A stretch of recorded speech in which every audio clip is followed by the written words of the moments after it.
Ladies and gentlemen, it's smaller on the outside, for this is a Fred the Alien Productions podcast. That's a first. Almost. Close. No cigar. Yeah. Close enough. Cue the music. I don't know what we're yelling about!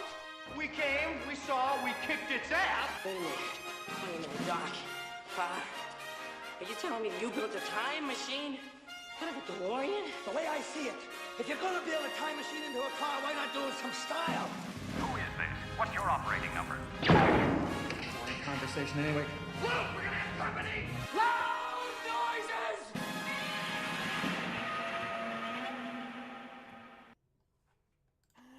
Hello. Hello. Hello. I'm a Kendall Richardson. I'm a Fulya and And I'm a man who doesn't mind Paul Dano. A Michael Lister. Yes. Justice for Paul Dano. You are now experiencing a podcast called Fred. Yes, experiencing it through the medium of ding dong. It's almost Christmas. Oh my god.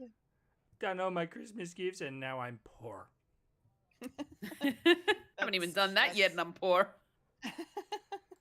Yeah, is the poor. vibe. I'm so poor. Boy, you're so poor. Yeah, yes, but that's okay. It's tis the season It for is. spending money. Be jolly but and no, we're not, money. but we're not doing that here on this podcast. We're gonna be talking about things that maybe we spent some money on. I don't know, in terms of watching things on a streaming service or going to the cinema. That counts. Treating ourselves. Who knows? But let's get into it with the weekly watchings. Fulya, take it away. Hi. Yes. Hello. Well, speaking of being the season of being festive, I watched Is It Cake Holiday? The Christmas themed season of Is It Cake. It was so much fun. They're making them a lot shorter, so they're only giving us like 3 episodes for these themed ones. So there's not as many contestants in them, and they usually bake in sets of 3. And this time around, there was only 6 contestants, so they had 2 groups go in 2 different episodes, and then the grand final, and then that was it. And so it was really weird. Like I don't know how I feel about that, but I guess it's bingeable because it's on Netflix, so it kind of works. So, and they don't run for very long either. I think they only go for like half an hour each in terms of episode duration. So yeah, it's like you get into the show, you watch it, things happen, and then the judges try to pick out the cake that is the one that looks like cake, or be fooled. Uh, it's always a fun time. It's so family friendly, that show Is It Cake. In general, it is just so family friendly. It's definitely worth the watch.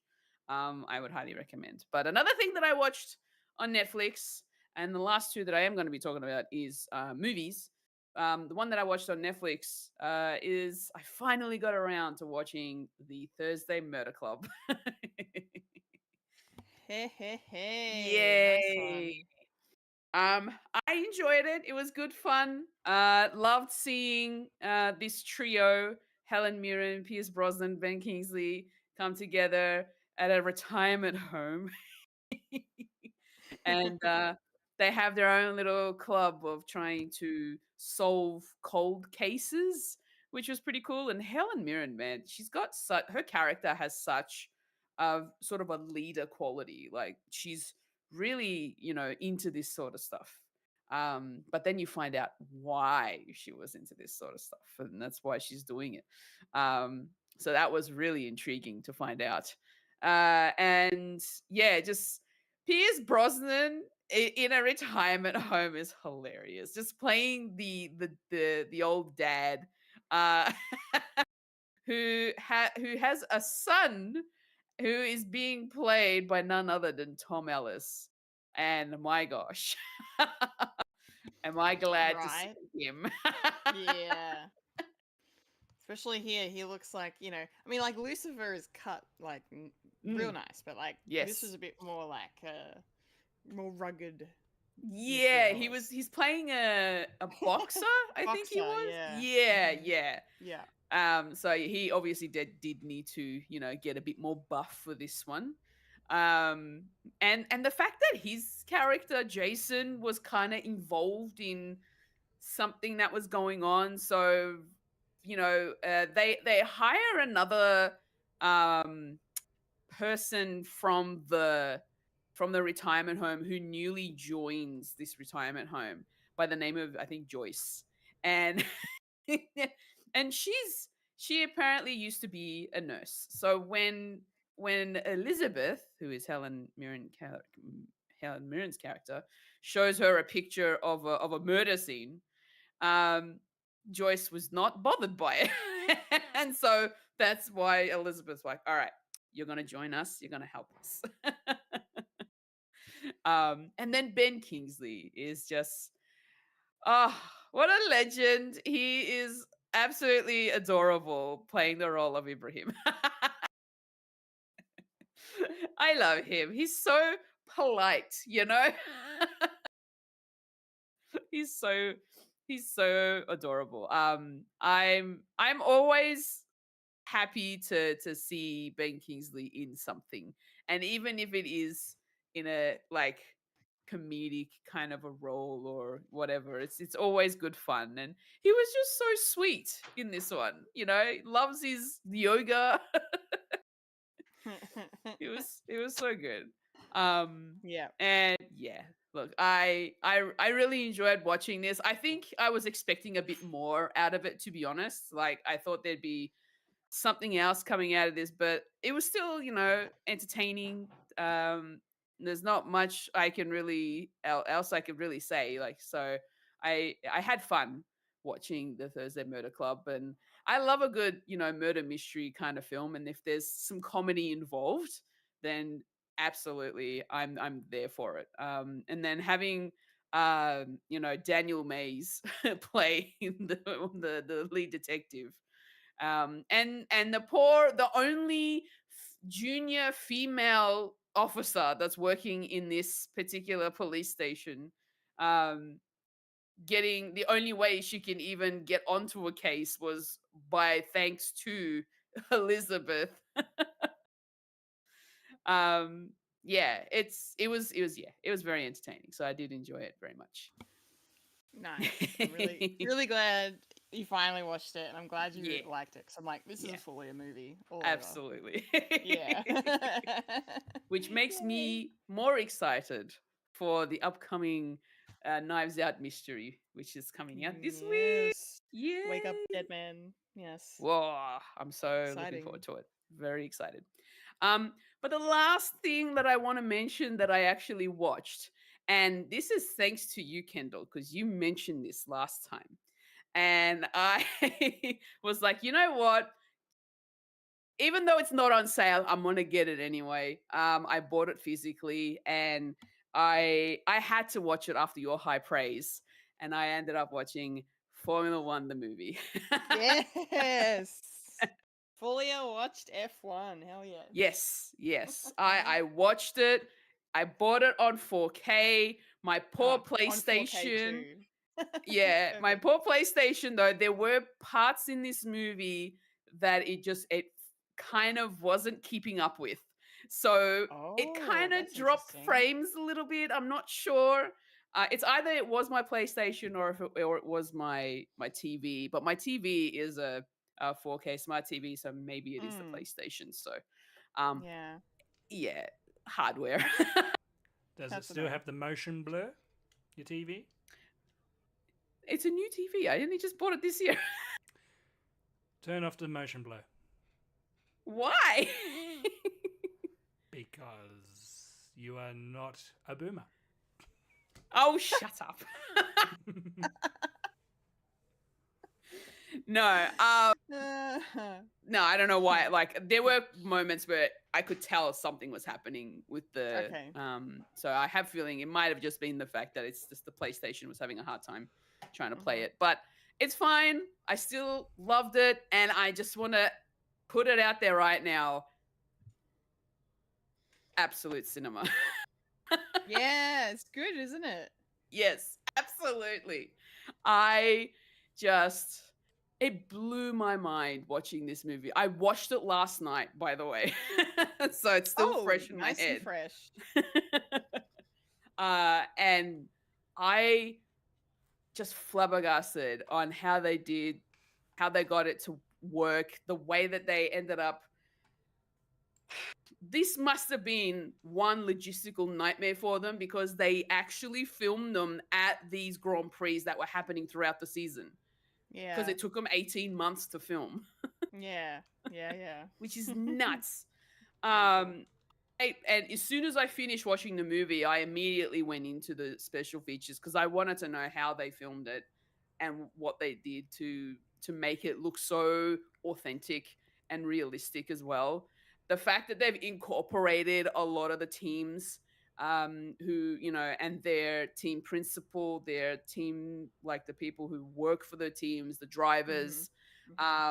Lewis Hamilton is a producer of the movie. Yeah. And yeah, it really blew my mind how wonderfully shot this was. The cinematography was epic. It was so awesome. And just the way that they filmed it all, the fact that they just put in a fictitious team in the middle of all these real ones, and it just the one thing that I recognized was the fictional team's name is Apex GP. Apex GP, yeah. And their home base is supposedly in London, but they've used the exterior of the McLaren office, the McLaren building, and I recognized it instantly. And I also recognized the interior because the interior was the Mercedes building. Yes. Like, I know these places. Like, how did they meld them together to be one place? They did it very well. It looked believable. But the fact that they also designed the garage for the F1 team at the GPs, and they built it so well that even some of the teams were like, the team principals were like, this is better than our actual garage, right? Yeah. They were like so surprised. I love that the F1 community, in terms of like the teams, the FIA, they were all supportive of this. They were all very helpful and welcoming to the crew actually filming everything. And man, it must have been so immersive for those actors as well, just sort of being in that environment and just watching them go through the paces. And oh my goodness, I absolutely love this movie. I feel like this might be my number one movie for this year. It's so good. It's just so good. It is awesome. I loved it. Yeah, I don't know what else to say. We'll just leave it at that. It was Great. It was awesome. That has to be like the best film rec I've ever given you. Yes, absolutely. I love that. I'm so glad you liked it. That's great. Man, yeah. I'm not even that much of a huge fan of the F1s, but because I've been like, it was part of my life, part of what I used to do, it's ingrained in me now. And since working at the F1, since watching Drive to Survive, which they mention in the movie, which is crazy, on an Apple produced. Yeah, I know. Oh, don't worry. It'll just be a matter of time before. Yeah. Anyway, we'll talk about that later. And then Yeah, like I'm lost for words. It's so good. Oh, I'm so happy you enjoyed it this much. Yep. This is wonderful. And that's pretty much all I've been watching, apart from some anime. But I'm not done with those, so it's all good. Very good. Thank you so much Yeah. for sharing that. That was awesome. You're welcome. Mike, what have you been watching this week? Yeah, been watching a lot, which is surprising because I've been busy doing the Christmas things, putting the Christmas lights up and the tree and everything. Nice. Doing Christmas stuff because you got young kids and they like Christmas for some reason. Finished watching the final season of The Chair Company. So the last episode came out. That is a lot of fun. I do recommend if you like stupid stuff, but stupid stuff being done seriously. And it ended perfectly. I don't care what people say. It ended perfectly. Yeah. Hold on for a sec. I'll just get my notes. Where did I put my notes? I also went to the cinema twice. That's why I'm poor. I went to see Monsieur Blanc. Saw it at the cinema. I saw it at the cinema. Dead man. Dead Man What'd Tell you No think? Tales. It is very different from the others. I will Okay. preface this that. And it's sort of more scaled back to be more a more intimate story. And not to spoil it or anything, but it feels like Ryan Johnson was going through some stuff in the writing of it. Because the others, they sort of touch on like quasi real events, but this one was definitely more to do with like instead of just simplistic stuff like right wing stupid people. So this was more more philosophical because it is dealing with like religion and faith and also being analytical and how's that work within a belief system. So I kind of like it on that level, and the detective work was really interesting, and it's so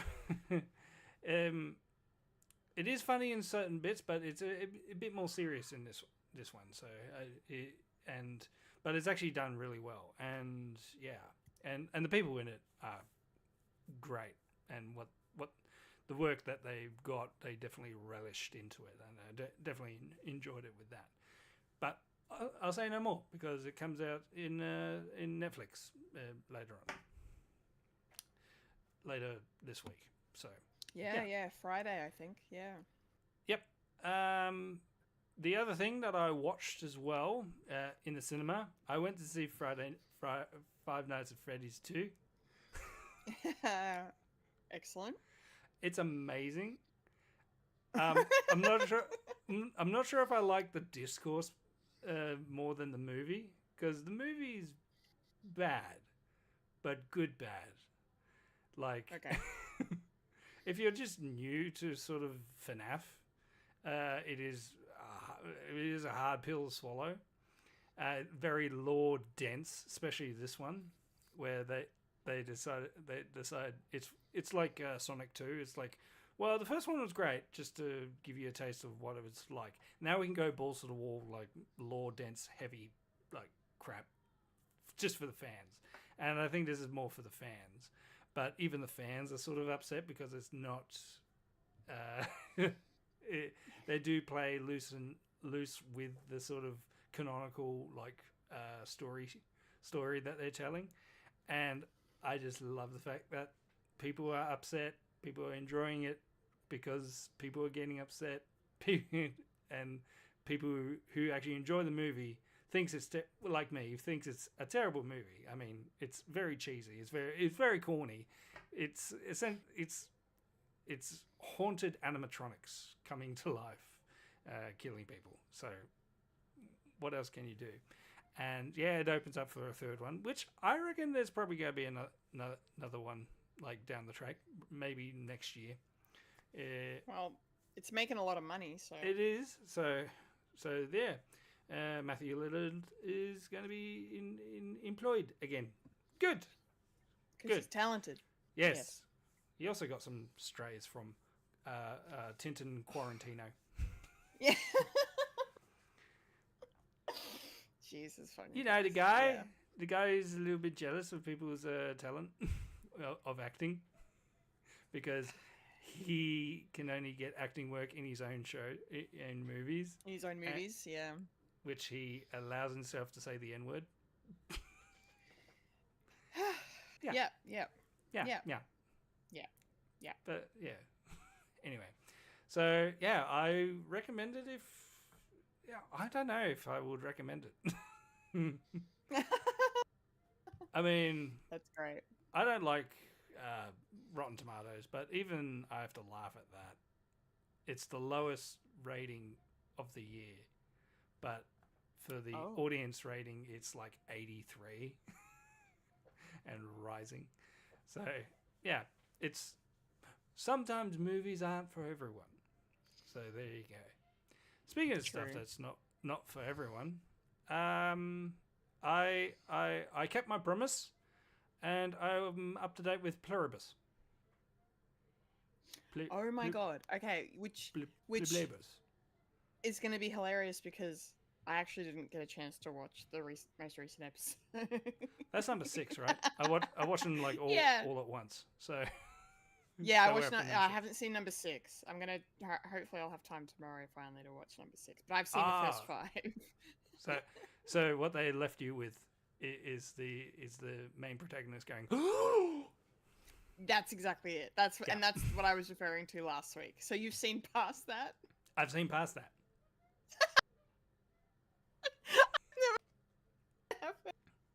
I've been telling Mike to watch this show, and then the one week he catches up, I fucking can't watch it. You can't make this shit up, people.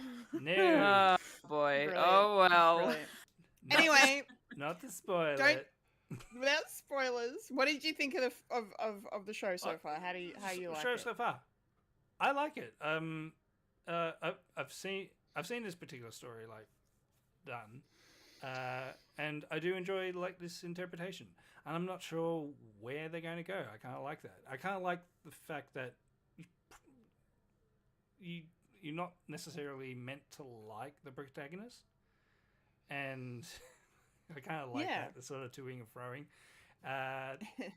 Does remind me a lot of At the World's End, where it's very that the themes is sort of sobriety as well. Like the 10 was it the 12 steps? You know, those sort of cult like get off the drug sort of what do you call them, like therapy. It's very therapy heady sort of stuff.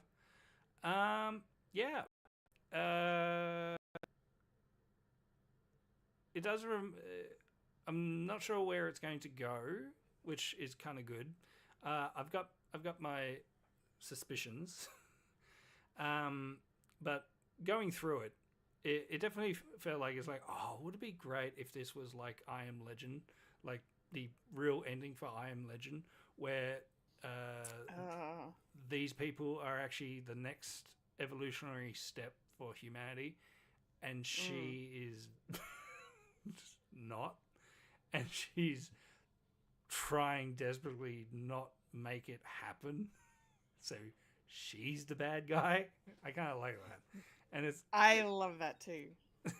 But it's been done because I Am Legend. Yeah. But it would be very, very interesting if they go down that route, and yeah. But this latest episode, because I do know what she's gasping at. It's interesting. Interesting. Hmm. What's in the dog food? Or what's in the warehouse, more or less. But I know. Look, I saw one article headline. I know it's something to do with food. That's all I know. it's something to do with food. Yeah. yeah. So, Yeah. yeah. But anyway. Yeah. So, yeah, I look you're in forward for a to treat. finding good. I recommend it, Kendall. You should watch it. Oh, thanks, Mike. That's really kind of you to Yeah. recommend it to me. Like that you think I'd like it. Oh my god, I'm so... Influencer. Yeah. You guys. Mansplain. The equivalent of mansplain. Yeah, I like this thing. You should brilliant. do this. The man Yeah. takes the responsibility. Haha. Also, other stuff. Welcome to Derry, but haven't seen the latest episode because that crash lands today, and yeah. But Yes. I am really excited because I know what's going to happen, but I'm also dreading it because I know what's going to happen. Yeah. Yeah, I've been listening to the podcast, Mark Bernardin's podcast about it that he's doing for HBO, and yeah, I heard them talk about what's coming, like, or maybe it was the behind the scenes of like the after show of Welcome to Derry. I don't know. I've been consuming a lot of Welcome to Derry stuff, but yes, I know what happens at the Black Spot, so I know what's happening in episode 7, and yeah, it's not going to be a good time. So No. And the setup for it. I'm not looking forward to it. No. Yeah. But another thing, I'm not having. I'm having a good time, but not having a good time at the same time. Is the Mighty Nine? I did not expect them to go that hard. if you've seen. Oh. Yeah. Oh yeah. Oh my god, that is fucking amazing though. But goddamn, I was in tears at the end of that episode. Jesus. Yeah. And I kind of like the fact that I'm almost finished the campaign. I've been putting it on the wayside, but even I'm getting spoiled because they are putting more stuff in. It's like I don't mind. I like getting spoiled for stuff. Like I'm used to it. Stephen King does it all the time in his books. He spoils the ending, and then he goes, and this is how we get to it. It's like please stop. Yeah, Caleb, and his very tragic backstory, and yeah, it's just these people, man, these people, man, and yeah, and I really enjoy Ford being the punching bag that he is, unfortunately. Yeah. Oh well. Yeah, it's all going great. Well, yeah. I think that's it for me. What about you, Kendall? What have you been watching? Yes, well, I'm going to share some. Definitely, there's a Venn diagram of your watchings and my watchings occurring. Yeah. I just wanted to quickly, just because now I have someone that I can talk to Pluribus about. There was I mentioned last week in the podcast, I'm pretty sure there was a moment in the episode episode 5, where I died of laughter because it was just so great. The moment where the entity sort of said, "We need to have a break."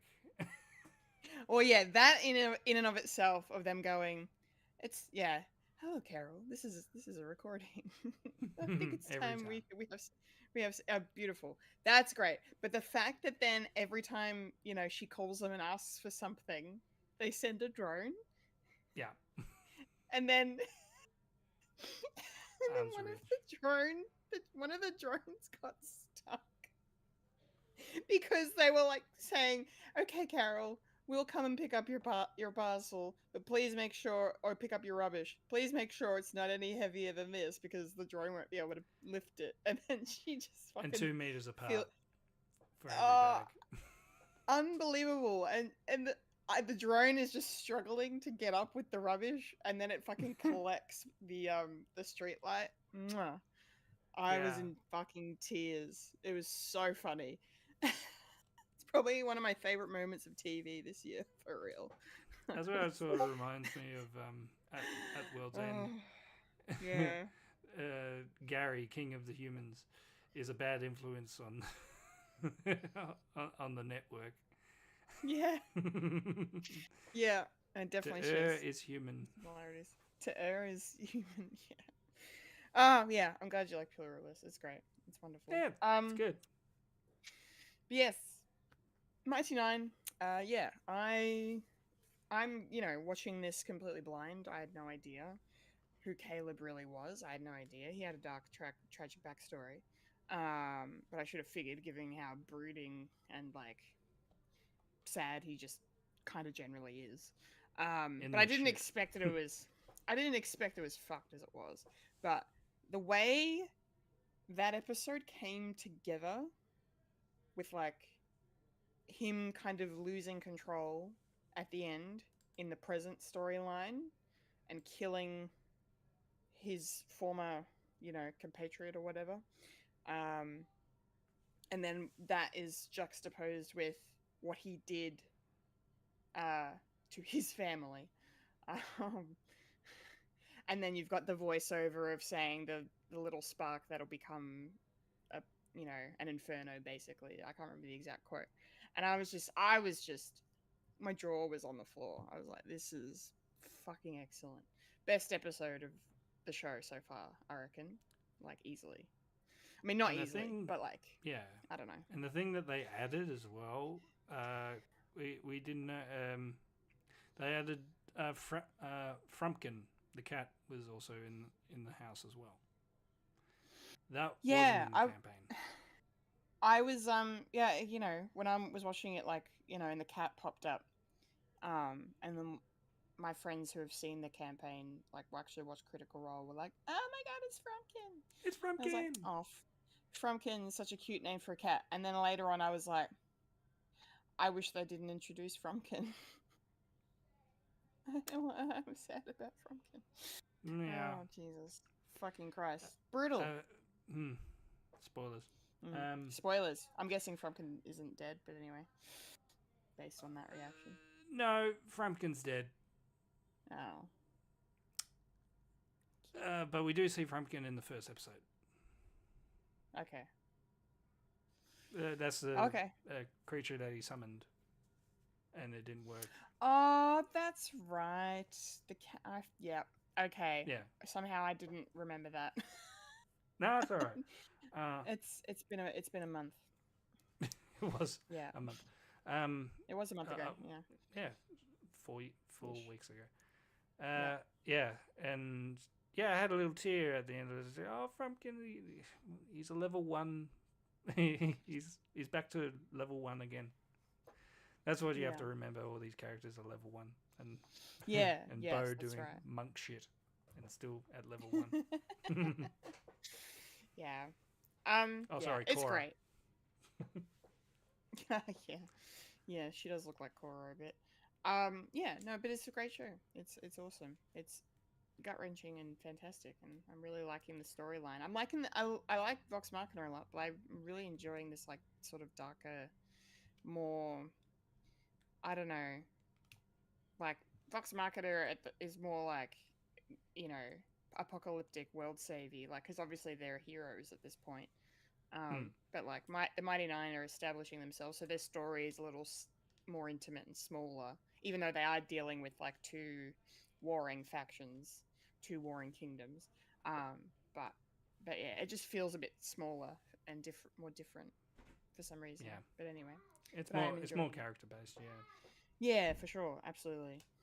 Yeah, welcome to Dairy.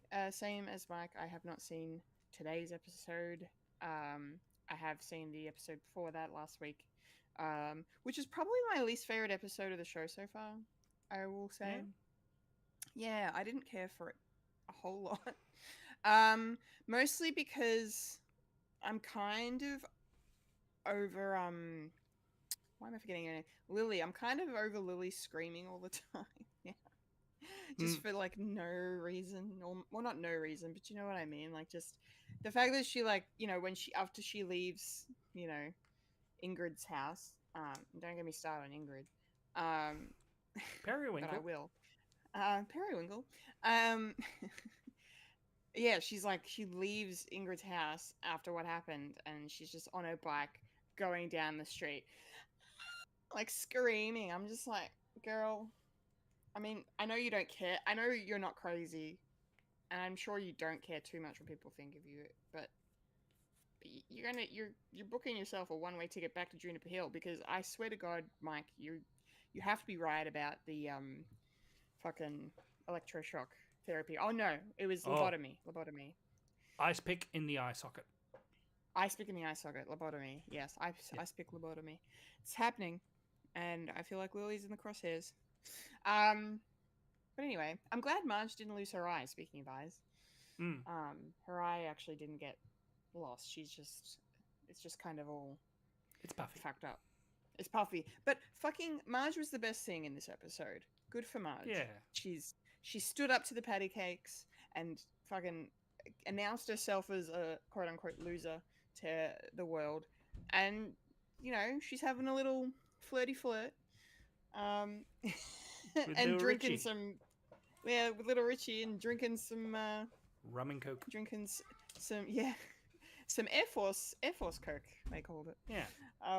Yeah. So I loved Marge in this episode. She was the best thing. But then but my biggest issue, I don't know how I feel about Ingrid, her being Pennywise's daughter but not being Pennywise's daughter, if that makes sense, because obviously she's not Pennywise's daughter. She's not the daughter of an alien entity thing. But she believes, and maybe she's right, that Pennywise assumed the identity of her father or something, or took over his body. Like, there's got to be a reason why, Pennywise's final form, quote unquote, is this clown. And Ingrid's saying it's her. Ingrid's saying it's her dad, and I mean, I haven't read the book, and I don't.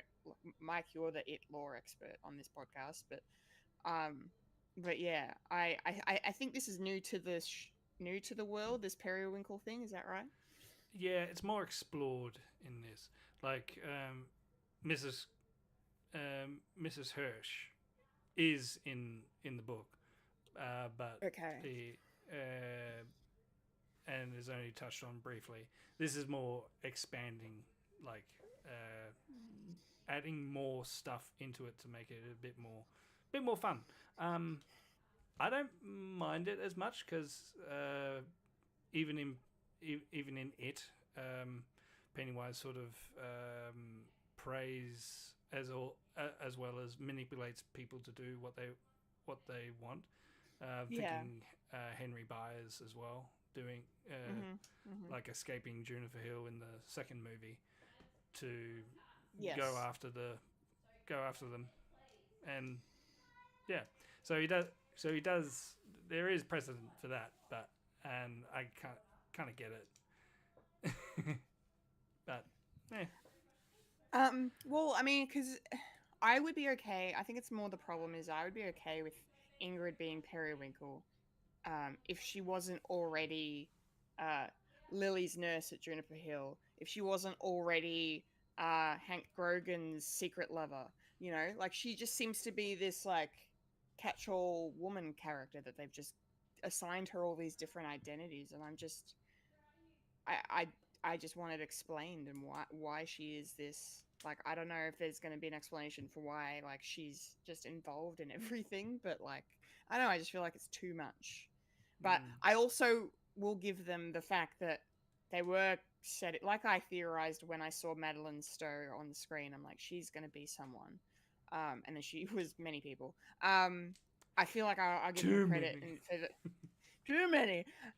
I'll give them credit for the fact that, like, of course she was going to be more than she seemed. Like the scenes we get with her and Lily in the cafe and at her house being this comforting nurse, I'm like, the other shoe is going to drop and she's going to be this. There's going to be something bad. But then, I don't know. It didn't work for me personally. So, Okay, but hey, that's all right. we'll see how it goes in the Yeah, there's last two. couple Well, episodes. there's one more episode, including the one that we haven't seen. Yes, Yeah. yes. Almost at the end of season 1 already. Oh my god, I can't believe it. Yes, and then season 2, and we're going 27 years back. Yeah, that's right. Further Back and we further. go. I got a couple more things I just want to quickly touch on before we move along. I started like a week or two ago, but I managed to finish it this week. Gone in a binge.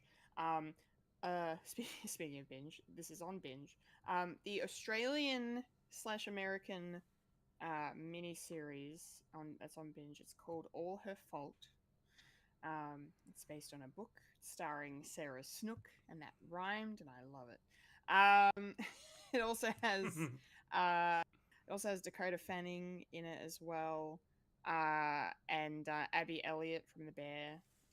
She's in it too, and Michael Pena as well, who is very much not playing our favorite guy from the Ant-Man movies in this. He's a very serious detective and a father of a child with a disability that is very touching in this show. But this is a really cool show. It was filmed in Melbourne, and it's supposed to be Chicago. But there was one point where they were at the exhibition center doing filming because I recognized all the pillars of the outside facade of the exhibition center, and then in the foyer of the plenary, I was like, I've been there. That's not Yeah. Chicago. It kind of broke it. It kind of broke it a little for me. But hey, it's fine. Like my wife is rewatching Underbelly, and there was one scene where they actually go into the courthouse, and it's the exposition center. At the Yeah, front. yeah. Yeah, but this show was really, really good. It's basically just about Sarah Snook's character. She's this mum, and her kid gets kidnapped. There's this whole setup of she's been texted to say her kids are doing a play date with this other kid, and then she goes to the house to pick him up, and it's not even the house that the kid was supposed to be at, and it's this whole thing, and so the kid's missing, and then it's like this media circus because their family comes from money, and they're all like maybe they're after their money, but then as the show goes on, not only do you learn why the child was taken, but you actually learn some really fucked up shit about the family at the core of this thing and their surrounding people involved. And I didn't predict it. I didn't really predict any of it going the way it did. It got to a point where it was just like, what is happening? Like by the end, I was like, holy fuck. It was great. Like it was really good. I think Sammy, sorry, edit that out. Mike, I think your wife would really enjoy this. It's definitely up her alley. I fucking loved it. Gripping as all hell, and you don't know which way it's going to go, twist after twist. And just, yeah, it's just really good. And I love Sarah Snook so much, and I'm so glad for all her success. So well deserved. And yeah, she's incredible in this. I mean, maybe, yeah, I don't know. Maybe if you're, I'm just thinking, maybe if you're a parent, this might be a little triggering, considering it's about a child getting kidnapped. But hey, it's fiction. It didn't happen. It's not real. I'm watching It Welcome to Dairy, where kids get killed. Yeah, yeah. Which one's worse? Kidnapped, killed. Yeah, it's fine. But yeah, if you want to, support Australian productions, it's just really well done. So, All Her Fault. It's on binge if you want to check it out. And the last thing I'm going to mention is going to be completely out of left field, but I had to mention it because it's probably one of the best films I've ever seen. I finally watched 12 Angry Men. Oh. Yeah. I never did it in school. Like I know a lot of people did it in school when they were, you know, in high school and whatnot. And I never went out of my way to watch it. But you know, everyone goes on and on and on about how great it is, and I'm like, yeah, I yes, I can see that now, how good it is. And just yeah, just the way that these 12 men carry this film. It's like, you know, it's just over an hour and a half long, so it's really nicely, tightly edited and cleanly shot and whatnot. But it's just ahead of its time for a film made in 1957. Like, just incredible. Like, there's a lot of at the beginning. There's like a lot of single camera, like one continuous shot that sort of pans around the room and follows all the jurors through their various conversations as we kind of get to know them and who they are. And learn about their thoughts on the case, and then just, you know, because like I watched this YouTube video where they were talking about how like the director Sidney Lumet had to, you know, kind of come up with creative ways to make it engaging and not boring because it's just 12 men in a room for an hour and a half. But you know, he like did a really great job with the way he set up all the cameras and the way it was edited together. But then the performances, like Henry Fonda, man, wow. I've This is probably the first thing I've ever seen him in. Like I've seen Jane Fonda in a lot of stuff, but I've not seen her father in anything. And yeah, he was great. Yeah, and just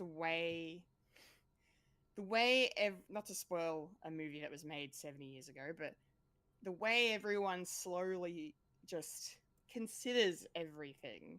They're all like, it's cut and dry.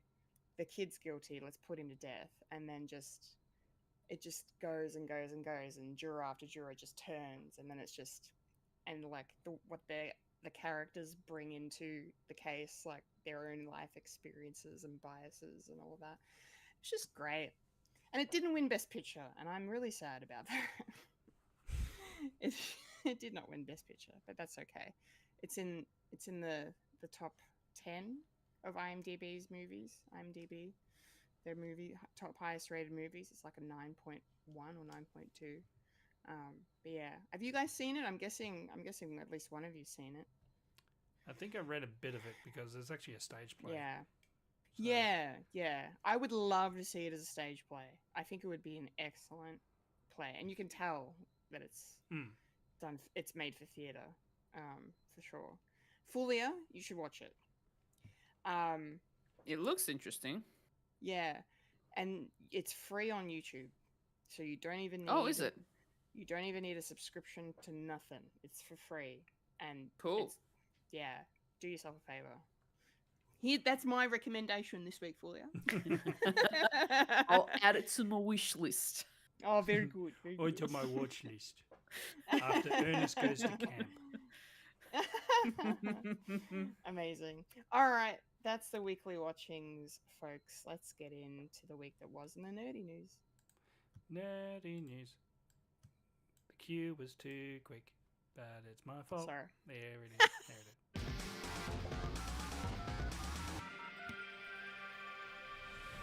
This is the news in nerdy news. The nerds that talk about the nerdy news. That is us who talk about the news that is nerdy.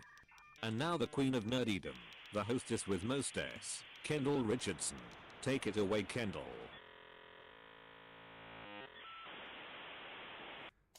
I've already seen 12 Alright. Angry Men. What about 12 Angry Women? Should be 12 Angry Women. Oh God. You know, if this movie had been made if that movie had been made later, they definitely would have tried to make a female version. Jesus Christ. Who says that they haven't? Yeah, true. That's not what feminism means. Anywho's, so nerdy news.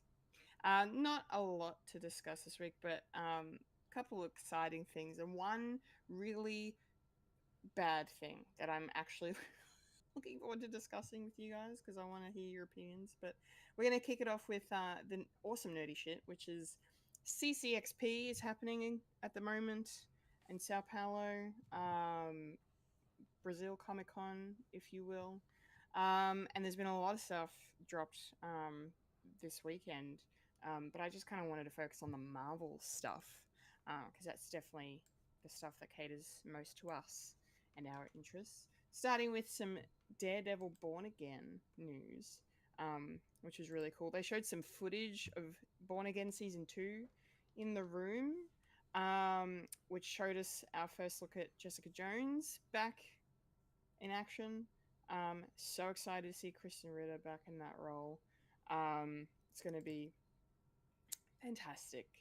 There was also some footage of apparently in the description, Matt Murdock is having a seizure of some kind. Apparently, Bullseye returns, of course, and Wilson Fisk is back as well. He's doing some boxing apparently.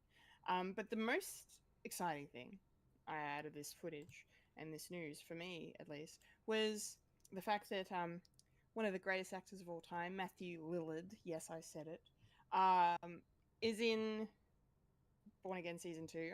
This may have been already announced, but he's going to be playing the villain of Season 2. And the villain's name is Mr. Charles, who I've not heard of, but there was a description sort of released, like a statement from Brad Winderbaum, who is Marvel's head of TV and animation. He said that Matthew Lillard plays a character named Mr. Charles. The story is about power, when Wilson Fisk takes over New York, not just as a mayor, but as a king in a way. Get it? He's Kingpin. It puts him in a new class of power players on the international stage. Matthew Lillard's character represents that. Interesting. So it sounds like Mr. Charles and Kingpin are going to be going head to head, potentially, coming up. So that'll be interesting. I look forward to seeing that. And then the other cool bit of news was in relation to Spider Noir, Nicolas Cage's return in the role of Spider Noir that we saw in Spider-Man Into the Spider-Verse all those years ago now. This is almost here. It's coming out next year.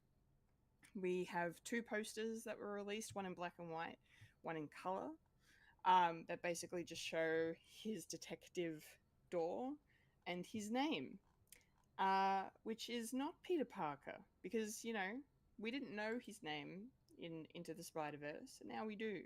It's Ben Reilly, who is, of course, true to the comics, an actual Spider-Man character in it.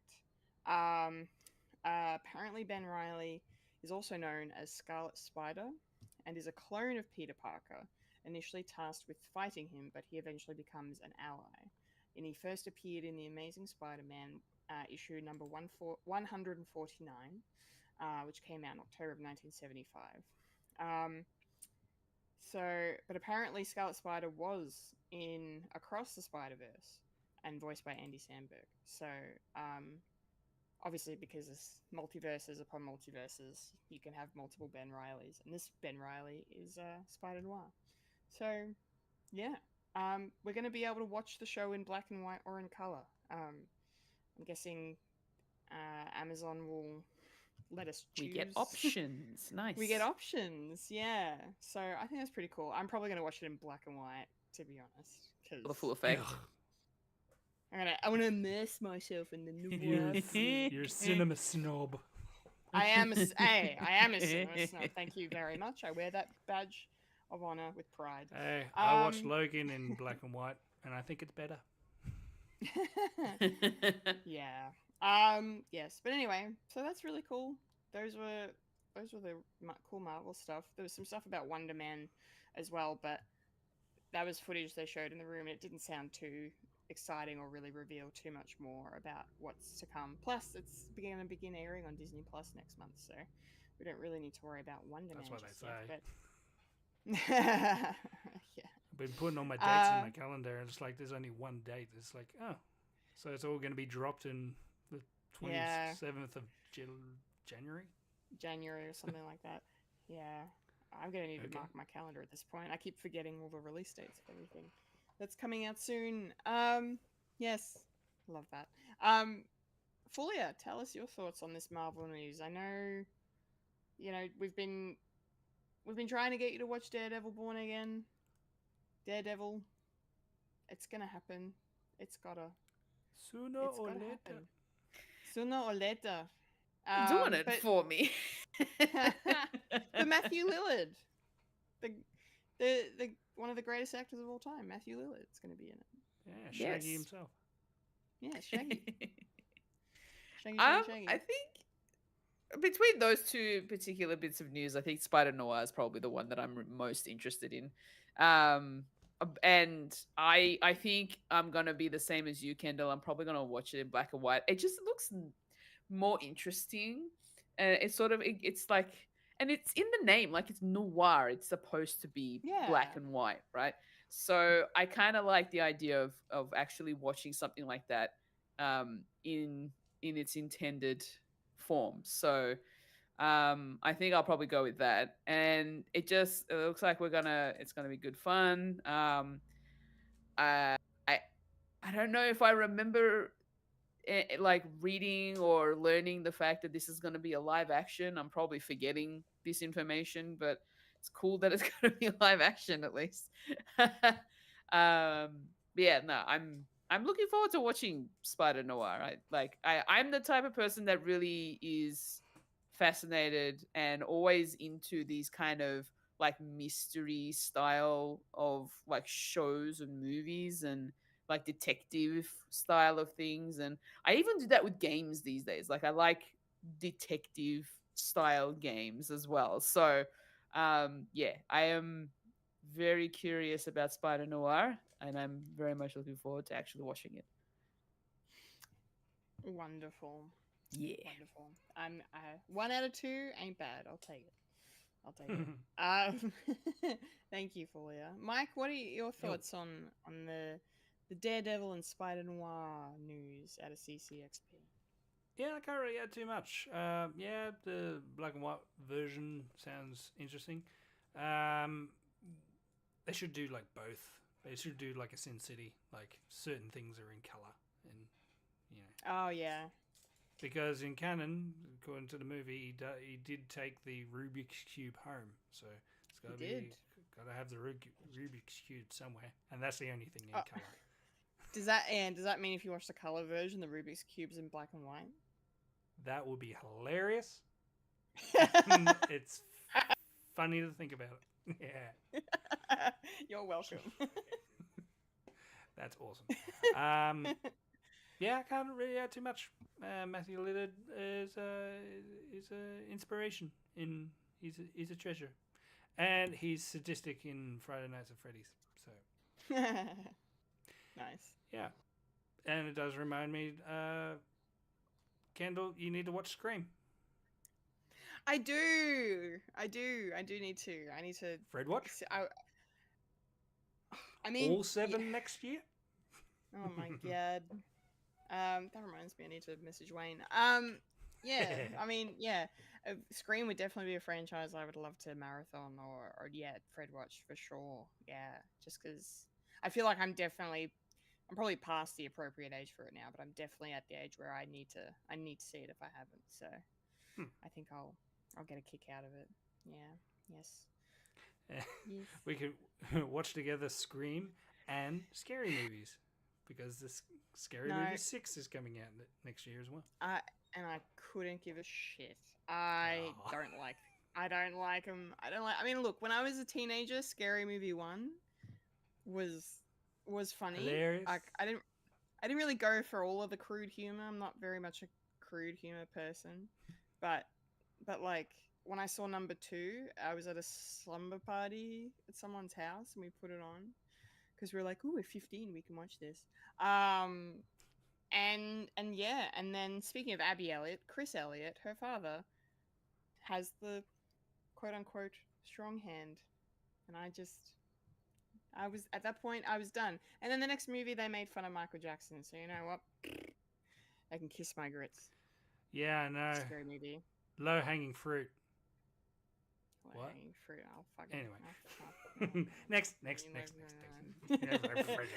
All right. Well, I'm gonna use that rage and begin talking about our next item. which is, of course, probably the big story of the week that everybody in the world is discussing right now, is, of course, uh, the Monopoly Man is coming because Netflix has bought Warner Brothers Discovery. Yeah. Not great. Not great. I feel like most people in the world are definitely on the side of this is bad. Um for everyone. But yeah, I don't know. It remains to be seen how it's going to pan out because it's not going to go through until it's when is it? It's the third quarter of sometime between April and June next year is when the deal will be official. That's what they're saying. The American their fiscal year, their third quarter. That's when that is. So, but yeah, in Australian dollars, this deal cost Netflix 108.5 billion in Australian dollars. Netflix now owns Harry Potter. It now owns Game of Thrones. It owns DC. Netflix Cartoon Network, owns Adult Swim. Cartoon Network, Adult Swim. Yeah, all the really cool shit that we love. Yeah, and it also means that it has acquired HBO Max, which only just launched in Australia this year. And yeah, and that's just another one of the things that I'm annoyed about. I mean, look, if it means less streaming services, maybe that's a plus because there are quite a few now. But if it also means Netflix is going to cost you like $35 a month because it's absorbed 50. although HBO 50 a month even, like it's going to be like Foxtel pricing, like it's going to be bad. Yeah, Less so streaming service and also less shows.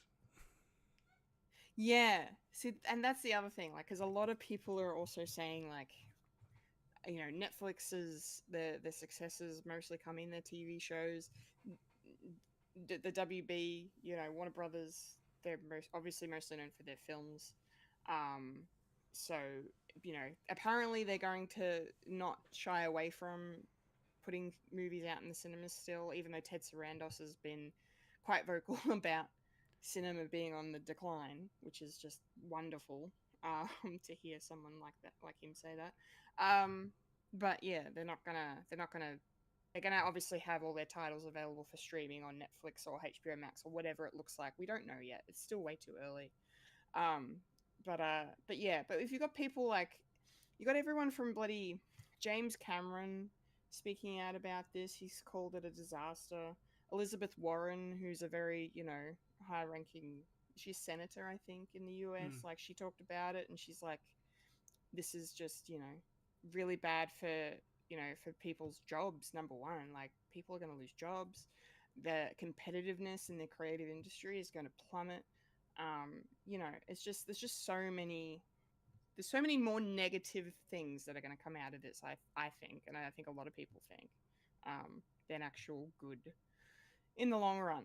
But yeah, it's I mean, who knows? It may not even go through. Like, you know, it has to clear all these things, like the whole Paramount thing, because Paramount nearly bought WB as well. Like, they were in contention, but then they didn't offer enough money, so Warner Brothers Discovery went to auction, and then Netflix was like, and we'll take this and put it in our back pocket. Yeah. But anyway, in terms of what it means for Australia, Fulya has some insight into this that I'm going to throw to her on because I'm not a subscriber of Netflix anymore because I share with my boyfriend now. Can I say so his didn't name get the because you email. said my wife's name? Anyway. I mean, we're editing it out. You can say his name though. Yes, fair's Snooki. fair. That's his alias. Yeah, totally. Yes, and that's his. Snooki. Yes, Fulya, you got an email from Netflix that all of Australia received from Netflix. All these Aussie Netflix subscribers. Can you read for us what that says? Yes, so the subject line is welcoming Warner Bros. To Netflix. And they write, we recently announced that Netflix will acquire Warner Brothers, including its film and television studios, HBO Max, and HBO. This unites our leading entertainment service with Warner Brothers' iconic stories, bringing some of the world's most beloved franchises like Harry Potter, Friends, The Big Bang Theory, Casablanca, Game of Thrones and the DC Universe together with Stranger Things, Wednesday, Squid Game, Bridgerton, and K pop Demon Hunters. What's changing? Nothing is changing today. Both streaming services will continue to operate separately. We have more steps to complete before the deal is closed, including regulatory and shareholder approvals. You'll hear from us when we have more to share. In the meantime, we hope you'll continue to enjoy watching as much as you want, whenever you want, all on your current membership plan. We know you might have questions. Check out our Help Center for more information or contact us anytime. Thank you for choosing Netflix. We're committed to bringing you more great TV shows, movies, games, and live programming. The Netflix team. That is what the Mm. email reads, Hmm. essentially. It's so interesting that they would send an email like that out to everyone. I mean, number one, it's good advertising for them because it's telling everyone this is what's going to be here eventually. Yeah. PR. But then yeah, it's definitely a good PR move. But then it's also like,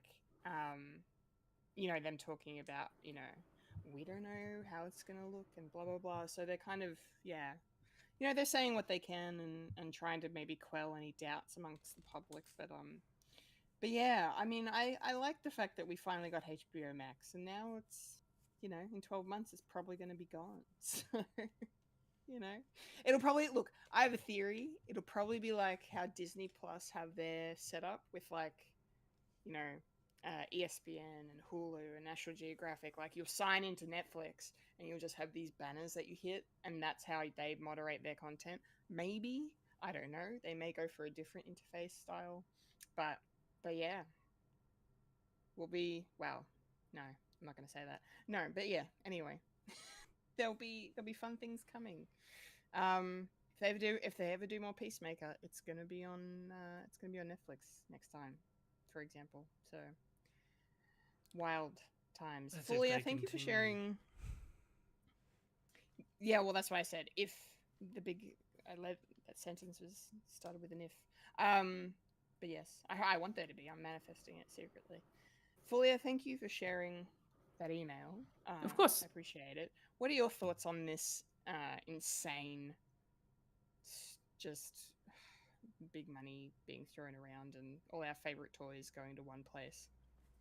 Yeah. Look, I was quite shocked to hear about this news when it came about. I think I read about it in a Discord server, maybe not too long. I think it was like maybe a day or maybe last 24 hours, something like that.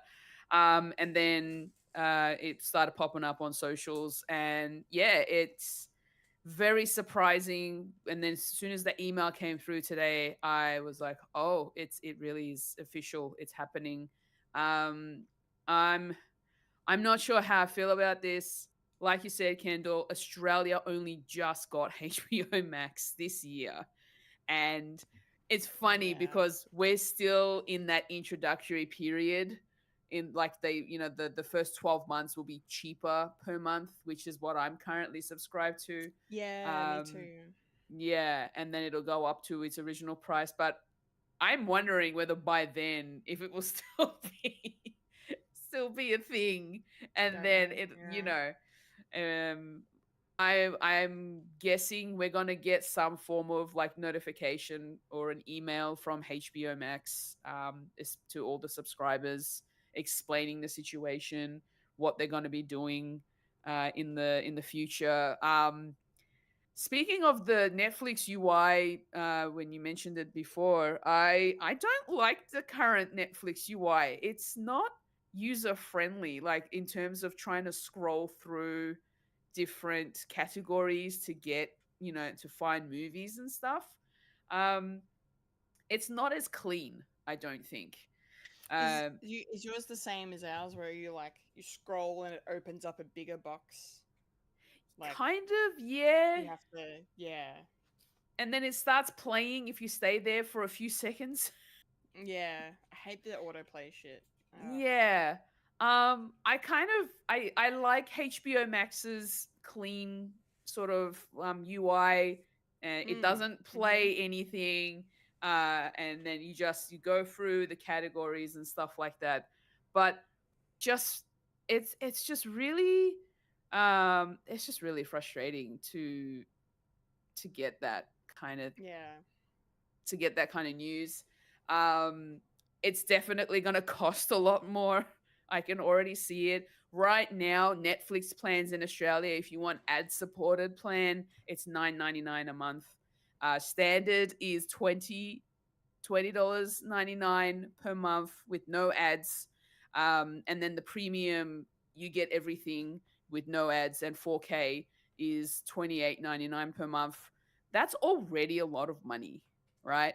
Um, I've only I literally just recently canceled my Netflix plan so that I only had it for a month because I only needed it for the month of things that I wanted to watch. I've already watched majority of the things I want to watch. I've got one more coming out this month, and then there might be some other stuff coming later on. I know that there's like some anime shows that I've been watching on Netflix that isn't available on Crunchyroll. So I finished that one off. Apparently there's a new season coming in 2026 that I would rather wait until I know that it's there before I resubscribe again. Um, but I don't know. Like I've even done this with Disney Plus. Like at the moment, I have canceled my Disney Plus subscription because I'm not watching anything from there right now.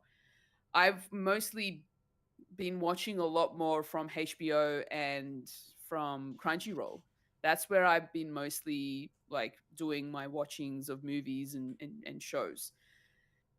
This whole Netflix Warner Brothers thing, man, it saddens me because I just saw the Warner Brothers Studios. I was Yeah. there. Yeah. And then to find this out, I was just like, oh, why? And it's going to be really weird seeing superheroes coming out of Netflix, I think, because we're so used to them being their own kind of entity, even though they're tied with Warner Brothers. And Harry Potter, well, here's the thing, right? Netflix had the rights to stream the Harry Potter franchise and the Big Bang Theory and Friends. They've had the rights to stream them in the past. But I suppose in this instance, this is where they're like, all right, cool, it's gonna be ours now, and we can take it on and put it on and take it off as we please, kind of a situation. Unless they leave it there forever, which It'll probably be left there now. yeah, that'd be cool if they just leave it there because it is their thing, kind of like if it like their Netflix owned shows and movies. Yeah, I'm not sure how I feel. I know the prices are definitely going to go up, which is definitely going to sway my decision on whether or not I want to be subscribed to Netflix. I've already been upset about the change of the plan subscription prices already this past year. I haven't really been subscribed to them for a while. This is the first time I've subscribed to them since the start of the year. And honestly, I haven't really missed it. The only thing that ruined me a little bit is K-pop Demon Hunters, where everybody watched it at the time it released, and then I got to it a bit too late. But other than that, like, I'm good. There's not really much on Netflix that I'm really that interested in watching. But yeah, it's just money. It's the thing that's going to make them more money. It's the thing that's going to get them more subscribers. And if they're doing the Microsoft thing, the Xbox thing, where they're kind of they're buying all these different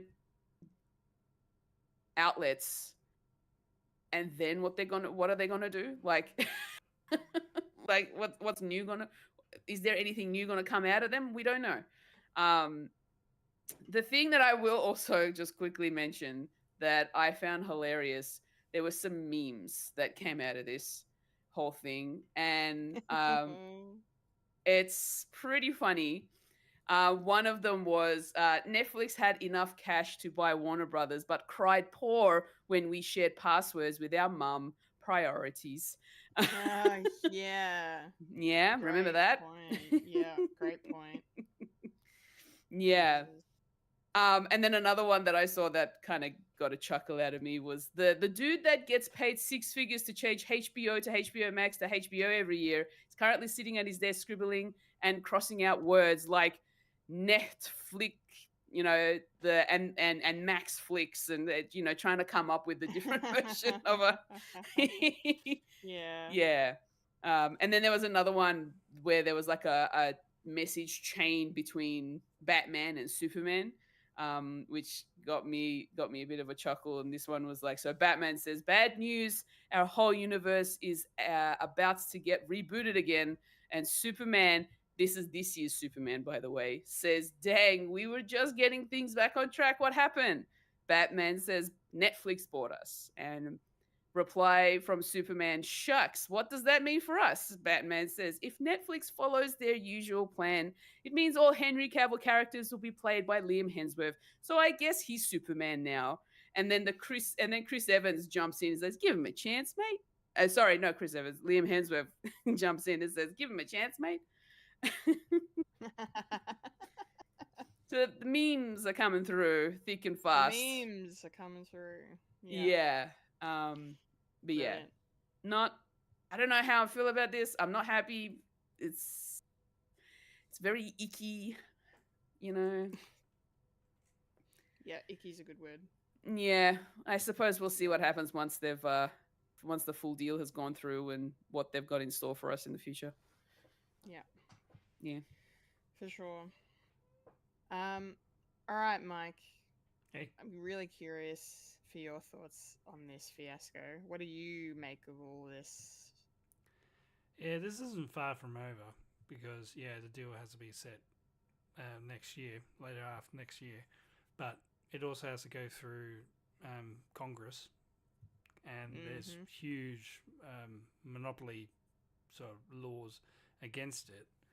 But with the current administration, there is a thing where Paramount and Skydance, they're not taking this lying down. They're going to go full bore into it, and because the owner is the owner's dad is a big fan of Trump, and it's going to be like that because it still hasn't the dust hasn't settled just yet, and this is a big PR disaster because everyone is talking about it and talking about how bad it is from all sides. The only people that are liking this idea is Netflix, and Zaslav, he still has a job. He will still have a job after this, and and we see the sort of shit fuckery that he was going through it, just making sure, moving all the deck chairs on the Titanic before it sinks, that sort of thing. And and people are more wise because we've been through this before with the Fox Disney merger, and a lot of people were saying, "Oh, then that means we're going to get the Fox universe in." It's like, well, look what's happened now. There's not very much to watch now, and there's going to be even less to watch if this pulls through. Like, don't know what's going to happen. If it goes through, it's going to be bad. If it doesn't go through, it's going to be bad also, because things are still up in the air, and it's a lot of people are going to lose their jobs. So a lot of people are speculating, well, all the unions over in America, the writers union and the actors union and the directors union, they have a big opportunity to say, hey, this is going to affect everyone across the board, so therefore we can sue. We can combine sue all this stuff. So even that can happen.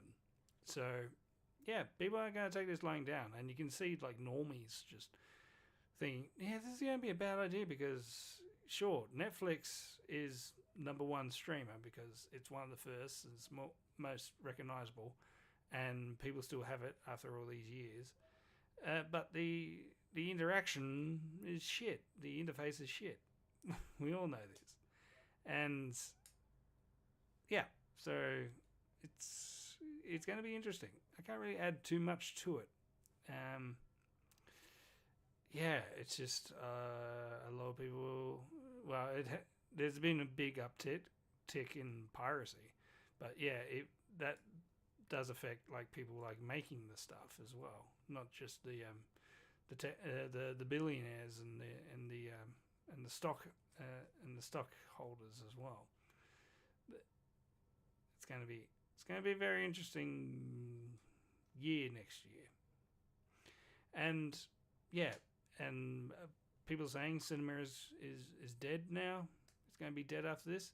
It's like, no, because considering Netflix is begrudgingly putting more stuff on screen, like the last 2 movies that I saw was Frankenstein and Dead Man Walking Dead Man, the man who deads and walks at the same time, chews gum and walks at the same time.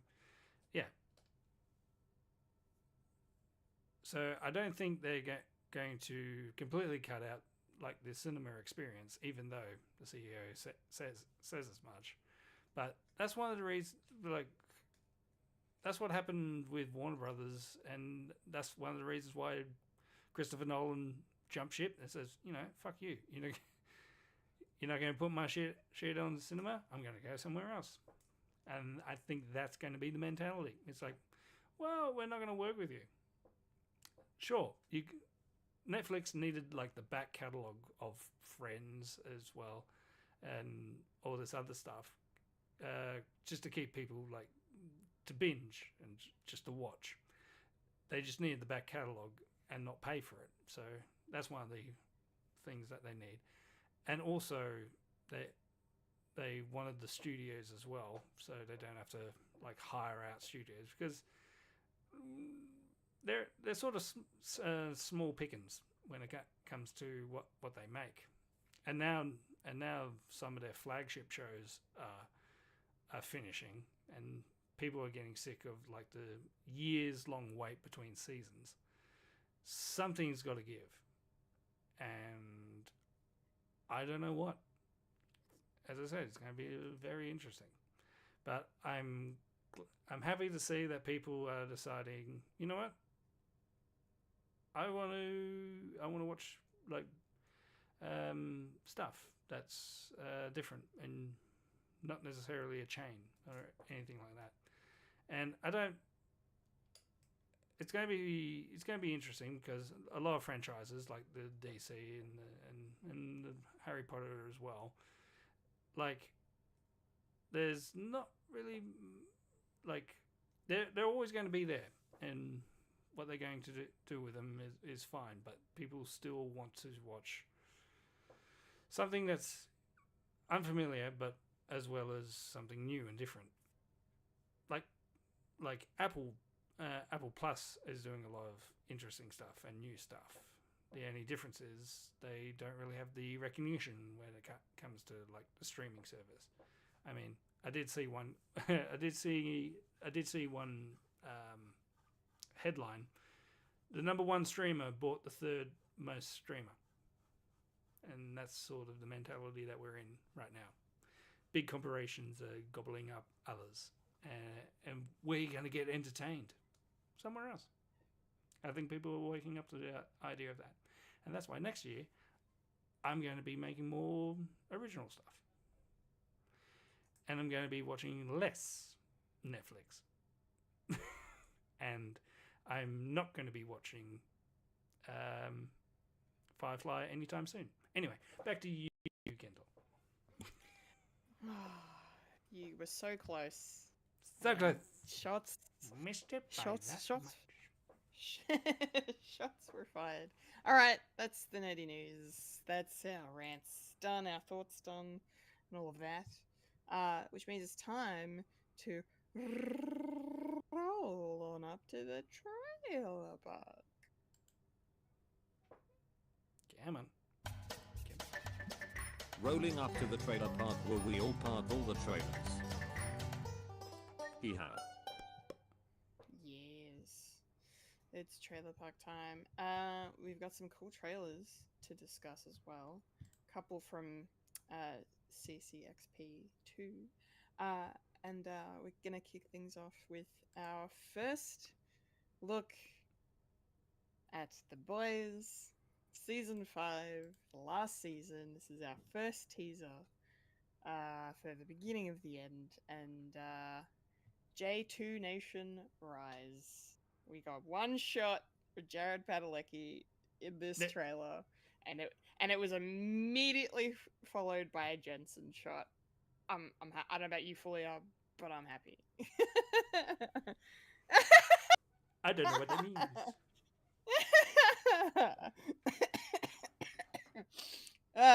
Yes. No. The supernatural fangirl in me came out. No, that aside, this looks really great and epic and harrowing as all hell. And I think we're going to see some major character deaths. I haven't read the comics. I don't know where this is going. Or if they're going to change anything or what they're going to do. But, like, there's no way they're all making it out alive. Like, not from what we've seen of this show so far. I would be really surprised. The biggest question for me is whether or not Homelander gets taken out. And then there's just one shot in this trailer where his laser eyes are beaming up into the sky. And I was like, oh, God, what's happening? That gave me a little bit of a chill. I was, oh my God. But then just the sheer, like, I don't want to say human violence, but I guess just the basic violence of just pummeling someone's face in, and we're seeing all these people getting beaten up and hit. We don't know who any of them are, and you're just like, oh my God. So yeah, so I'm a bit worried for our characters, for our boys, our titular boys. But yeah, it looks great. It looks awesome, and I'm excited to see how it ends. I'm excited to see whoever the fuck Jared Padalecki's playing in this, and I'm excited to see Soldier Boy back again, as well as we gear up for his spin-off show coming next year, I think. So yeah. This was a great tease. The hype train is rolling. Fulya, you watch this, I'm guessing, and you have like no context for what's going on, but do you have any thoughts? Do you have like a sentence or like a word you could give us on this? Cool. So cool, you watch it? No. Oh. I wanted to watch the trailer just because I did see pictures of Jared being part of it, and I thought, okay, let me just see how they all sort of put it together in this trailer. Soldier Boy is frozen. I don't know why. He's frozen in time. But and then just seeing Jared's character, he looks kind of intimidating. I don't know if he's good or bad. Can't really tell. Soldier Boy's secret lover. Oh God. Those two better kiss. Did something like that. Oh my God. Well, all right. The first episode of season 1 is titled 15 Inches of Sheer Dynamite. So out of context for me, that is wild. Yes. Yeah. But it still doesn't make me want to watch it. It's fine. It's not for me. What can I say? It's not a show for me. But I am happy for everybody else who will be looking forward to watching it, including you, Michael. What did you think of it? Yeah, I'll be sending the gift of the Winston boys fucking. Yeah, it's gonna be great. Speaking of shows that are ending, it's gonna be. Hopefully, they'll stick to landing. It does give me an incentive to actually rewatch the entire thing, just so I can have a big send off at the end. Yeah, harrowing. The end game is upon us. Will they get Homelander? Don't know. Homelander is destroying the moon. I don't know. That'll be cool. He's going to destroy the sun. That'll be interesting. The whole world explodes, and then Gen V season 3 is going to be all in pitch darkness. That's if they do a season 3. Yeah. I'm not sure if they will. Yeah, I guess Who we'll knows? find out. That's why the Soldier Boy season next year it's going to be a prequel. It's before the sun explodes. So yeah, I can't really add too much. The boys are back in town and they're going to fuck shit up. Can't wait. What about you, Kendall? Hell yeah. Oh yeah, you talked about it, didn't you? When is this coming out? To the second biggest streamer service ever. Yes. The Boys season 5 will begin its final bow on the 8th of April next year. Yeah. Get your gross, cancerous tumors ready. Tentacle monsters. Yep. You like Yeah, tentacle monsters, Fulya? You like... That's mostly anime, isn't it? I'm sorry, what are you implying? There's tentacles in anime. Not all anime. Maybe the ones Hashtag not I've my seen. anime. Not the ones that I watch. Ego to particular Oh my sense. god. Anyway. All right, moving on rather quickly. Yes. Our next trailer is also for another TV series. But this is its debut. We've talked about the first trailer. This is our main trailer for the upcoming Game of Thrones House of the Dragon World of Westeros spin-off, A Knight of the Seven Kingdoms. I'm so much more in after this trailer than the first trailer. I don't know why, but I just... Like, Sir Duncan the Tall, I know nothing about him except the fact that he just seems to have a heart of gold and wants to bring good, or just good guts to Westeros, and it just reminded me of if A Knight's Tale was set in Westeros, and I think one of us maybe said that last time. Just because you've obviously got the tourney happening in here with like all the jousting and the sword fighting and all of that. But there's other stuff going on with the Targaryens, and apparently one of them wants Sir Duncan's head. So that's no fun. But yeah, and then I'm excited to meet. I think the young boy's character is named Egg, if I'm not mistaken. Yeah, we'll get to meet him soon, and I wonder if it's going to be, if there'll be jokes about why isn't Pedro Pascal playing Sir Duncan the Tall, because he's looking after a small child. And he's already in Game of Thrones. Shut up. Yeah. I just want him back. Sorry. Was. Exactly. He doesn't. Smooshed head. He's smooshed now. I wasn't going to go that far. Jesus. But yeah, no, this looks great. Like this looks like like it's still gonna have that Game of Thrones House of the Dragon quality of like violence and language and nudity, probably. But then it just maybe it won't at the same time, because I'm also kind of getting a vibe of like this is like family friendly Game of Thrones, if that makes sense. Like in just a and not in a Targaryen way, but more in a Keep it in the family. thanks, keep it in the family. No, and just sort of like I don't know, there just Their seems to family be trees are something not whole. different. Anyway, It just seems to be something different about this show. Yeah, like there's a little bit of comedy here as well, like that awkward moment of Sir Duncan going, "Oh, it's that way," like walking out the wrong way, kind of thing. Yeah, so I'm really looking forward to watching this. I think it's going to be wholesome and good, and yeah, but I'm if it's fucked up too, then hey, bring it. It's a Game of Thrones spin-off. Let's see where this one takes us. Fulia, I know you've said you've watched some Game of Thrones. You haven't seen House of the Dragon. Does this interest you at all? What did you make of this trailer? I feel like from watching the teaser last time, I feel like I might still be the same. I'm nonplussed, to be honest. I'm Oh, okay. not really that intrigued to watch it. Not that it's bad or anything. I'm just maybe No.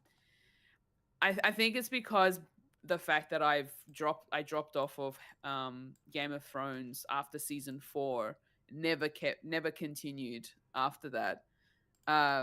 Didn't go out of my way to watch House of the Dragon. I feel like I'm just no longer vibing um with the franchise, with the world itself of Game of Thrones. So I don't know. I mean, it's coming to HBO. Who knows? I might give it maybe the first episode a try and see how I feel. But yeah, it looks cool. I'm maybe it's just because I don't have the lore or anything like that because I didn't continue on with the shows and stuff. I'm just not really that much of a fan. We'll say. We'll put it that way. I'm not a huge fan of the world, but who knows? Maybe I'll watch the first episode and see. But anyway, Maybe you will. But yeah, until then, Mike, what did you think of this trailer? Does this have you more interested or less interested to check it out? it's very charming. Yeah, as you said, I don't think it's probably going to be like full on Game of Thrones, like nudity everywhere, maybe a little bit of swearing, but I don't think it's going to be that full on. I was trying to have a look at what the ratings is, and apparently it's American TV MA, so it's 18 okay. plus. So yeah,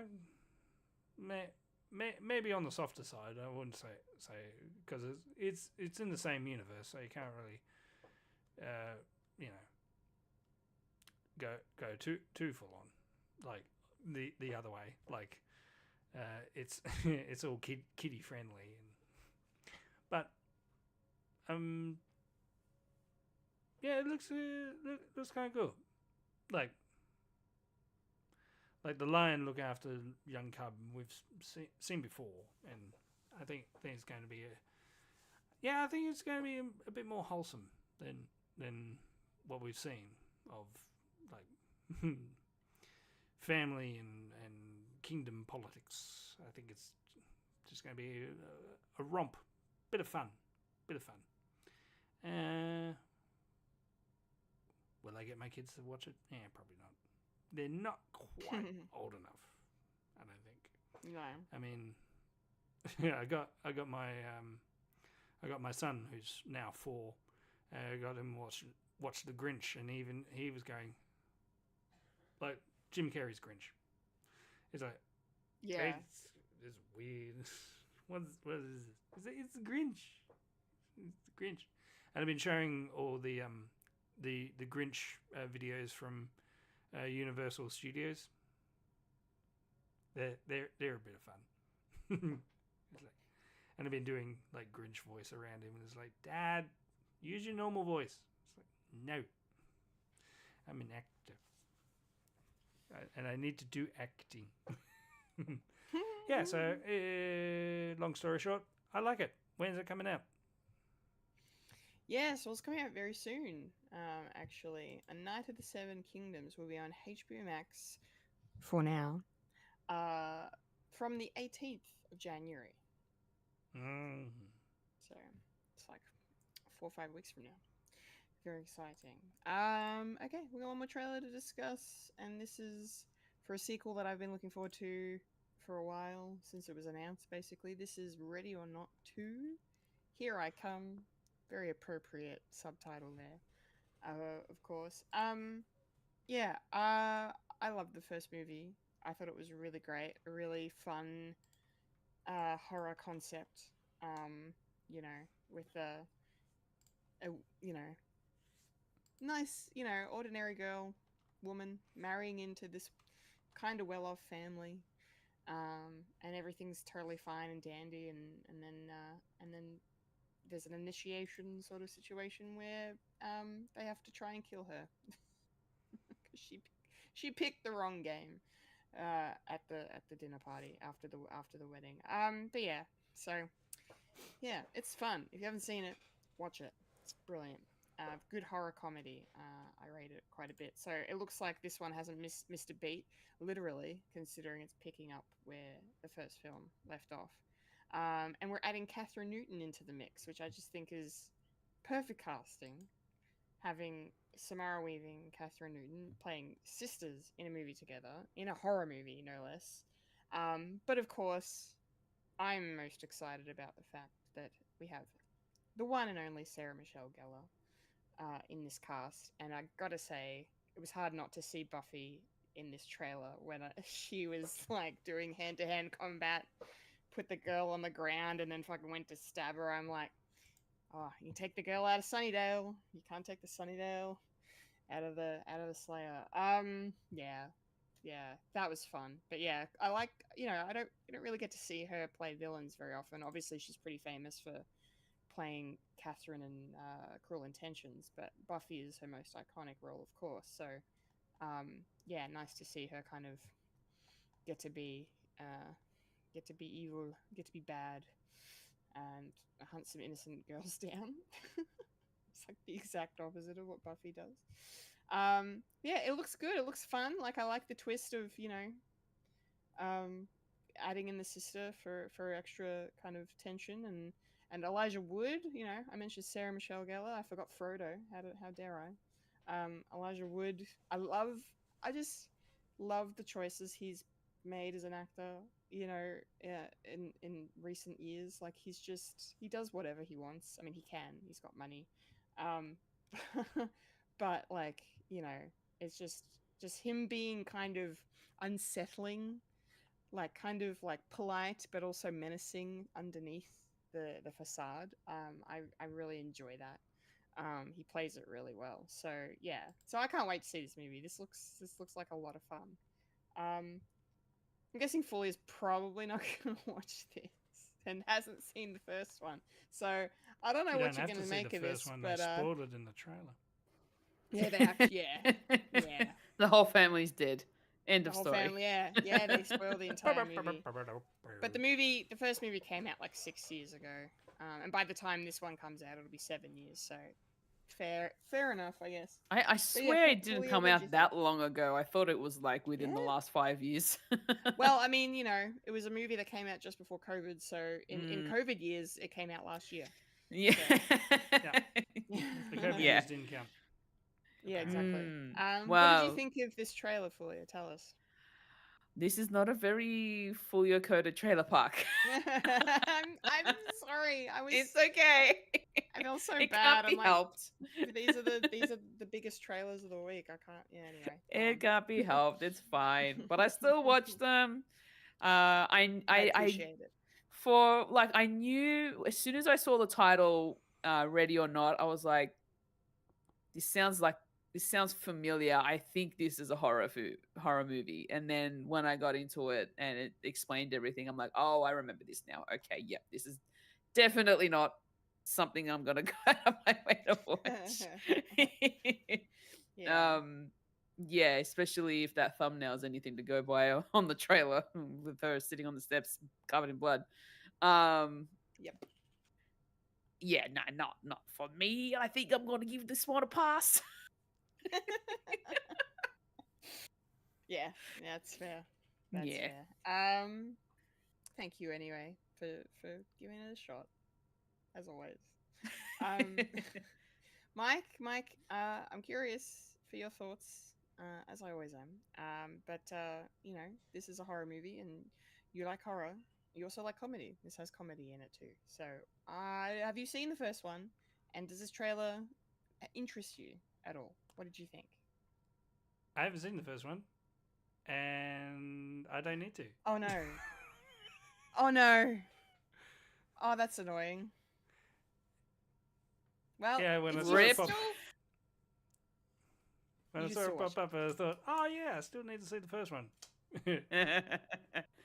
20 seconds into the into the thing. Yeah, into the trailer. Ow. Oh, Whoops. okay. But it's kind of a foregone conclusion because I've heard people talk about it, and I thought, well, it kind of makes sense. It's like a spit on your grave sort of. It's like, ooh, A little bit, yeah. Femme fatale, but turns out to be takes them out. So I can't be that surprised, but yeah, it does look like a bit of fun. And you can tell because, you know, yeah, Elijah Wood is having fun, and Sarah Michelle Gellar. Yeah, and speaking of Sin City, he's in that too. He's kind of a creepy guy in that one too. He's the creepiest of the creeps in Sin City. That's right. But he doesn't do anything. He doesn't do anything, even when his limbs are getting cut off. Yeah. What do you think? Yeah. What do you think, Fulya? You want to see Sin City? It's a comic book movie. It is. It is. It's an essential comic. I'm good, thank you. Okay. Well, there's two of them, so I kind of like the second one. I don't know. I kind of like the second one. Not many people poo-poo the second one. I thought, well, charming. Kind of cool. Okay. Anyway, this one. Second one. Ready or not, here I come. I like the title. Not sure if they're going to do a third one because what else can you do? If you put the numbering systems of 1, 2, 3, 4, I declare a fun war. Yeah, gives me an incentive to actually watch the first one, so I can just go straight into the second one. Yeah, you can. Yeah, can't add too much to it. Yeah, they do look like sisters, even though they're not sisters. I kind of like that. It's kind of like a oh shit, Keira Knightley and who plays Padme? And never mind. Where's this coming at? I lost my trail of thought. I'm getting ready for Doctor Who. Yes. 30 seconds and we're there. Ready or Not to Here I Come is going to be in cinemas on the 9th of April next year. All right. That's Trailer Park. We're rolling out, which means now it's time for the wibbly, the wobbly, the timey, and the wimey. It's time for Gun culture. Bit early, but yes. It's popcorn culture time. Yes. All right. So we are here to discuss our thoughts on Doctor Who Series 7, Episode 6, The Snowmen. This is the, I guess, technically is does this count as the second Christmas special of Series 7, or do we not count the previous one because that's sort of more in between seasons? It's well, essentially they do like a mid-season break, Mhm. and it's right there in between season 7A and season 7B. So it's right in between. And I Okay. don't know why I didn't get this episode to you in time. But thank goodness it's fine. for Daily Motion. Yes, hashtag not sponsored. How can you? Yes, thank you, Mike. It's illegal. Thank you. Yes. Anyway, we won't talk about that. I love piracy. So, Anyway. yeah, Straw Hat Gang. It's great. Okay, so this episode, Doctor Who, another Christmas special. Not very heavy on the Christmas theme. Kind of just really sticking with the winter theme. It does take place at Christmas, but yeah, they don't really. It's not really as a focus as it has been in previous specials, which is fine. But yeah, no, I enjoyed this. It was a good story. Like, I'm wondering, if Richard E. Grant was maybe slightly wasted. I don't know if that's a fair opinion to have. But it was great to see him nonetheless, and I look forward to discussing his role as Dr. Simeon with you guys. But yeah, and our introduction to Clara, or reintroduction, which I'm also looking forward to discussing because I really enjoyed it.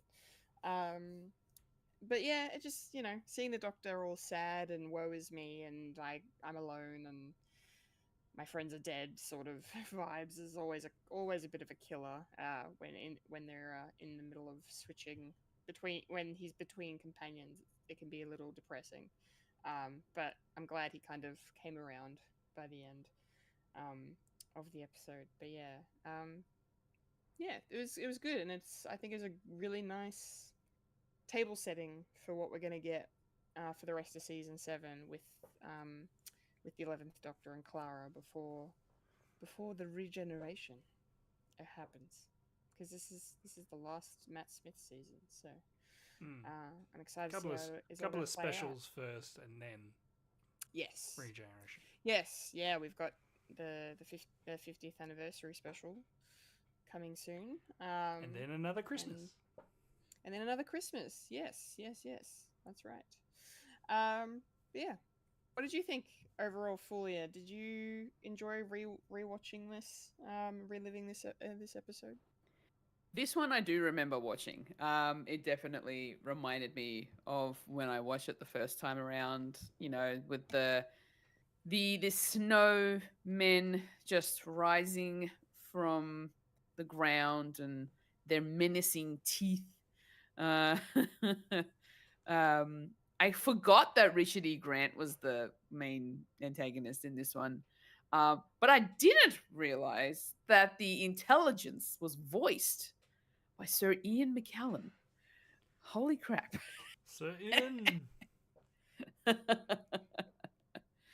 Wow. Like it didn't even click that the voice sounded like that. And I'm just like, yeah, it's just another person voicing this character. That's fine.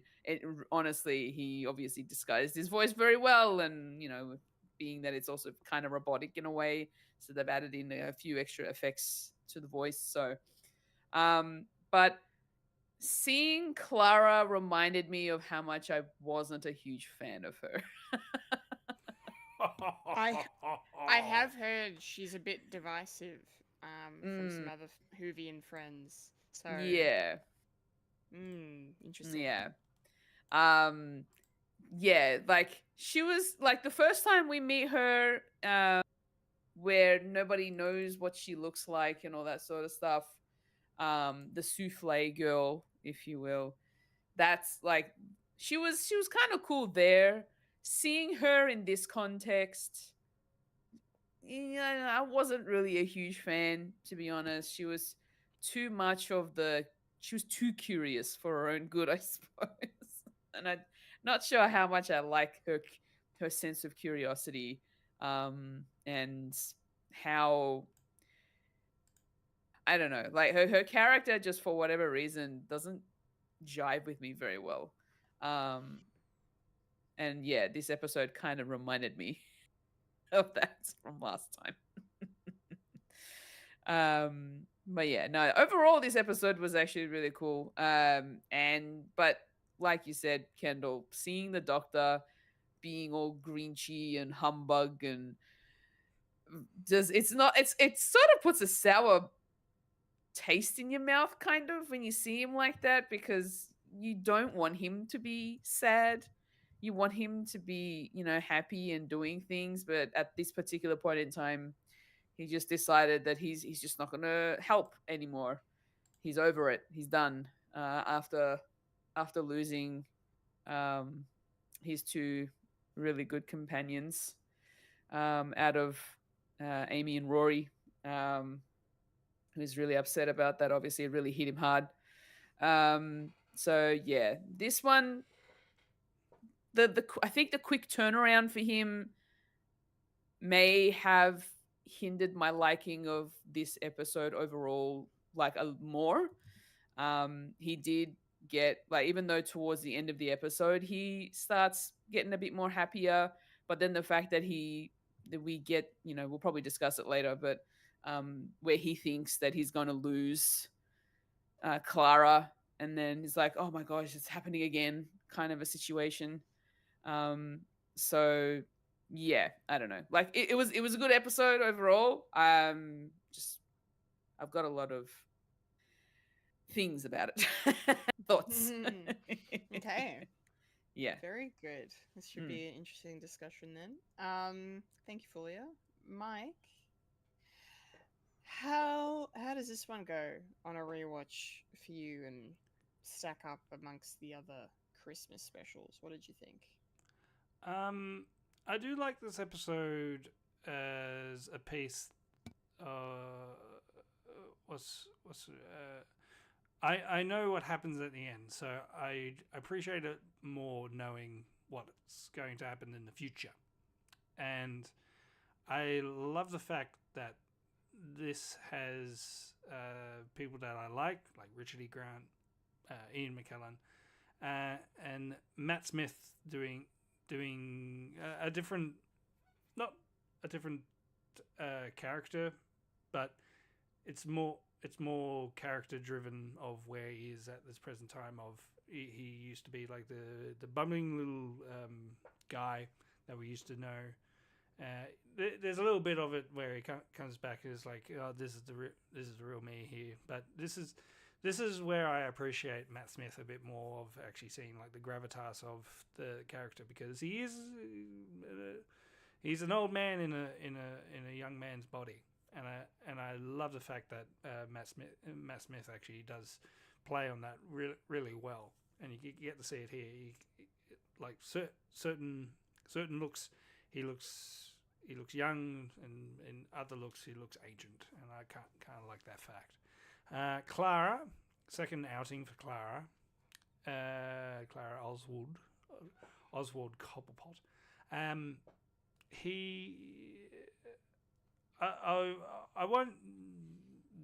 I won't mention which side I bat of the Clara Oswald all about it, because I wanted to keep it like fresh or anything like that. So because the stuff that she has within the canon of Doctor Who that does get expanded upon in later life, but being the first sort of inkling of, okay, the Doctor is sort of officially seeing Clara for the first time, because at the time was in Dalek Asylum, and he only hears the voice, and that's the only interaction he has with Clara.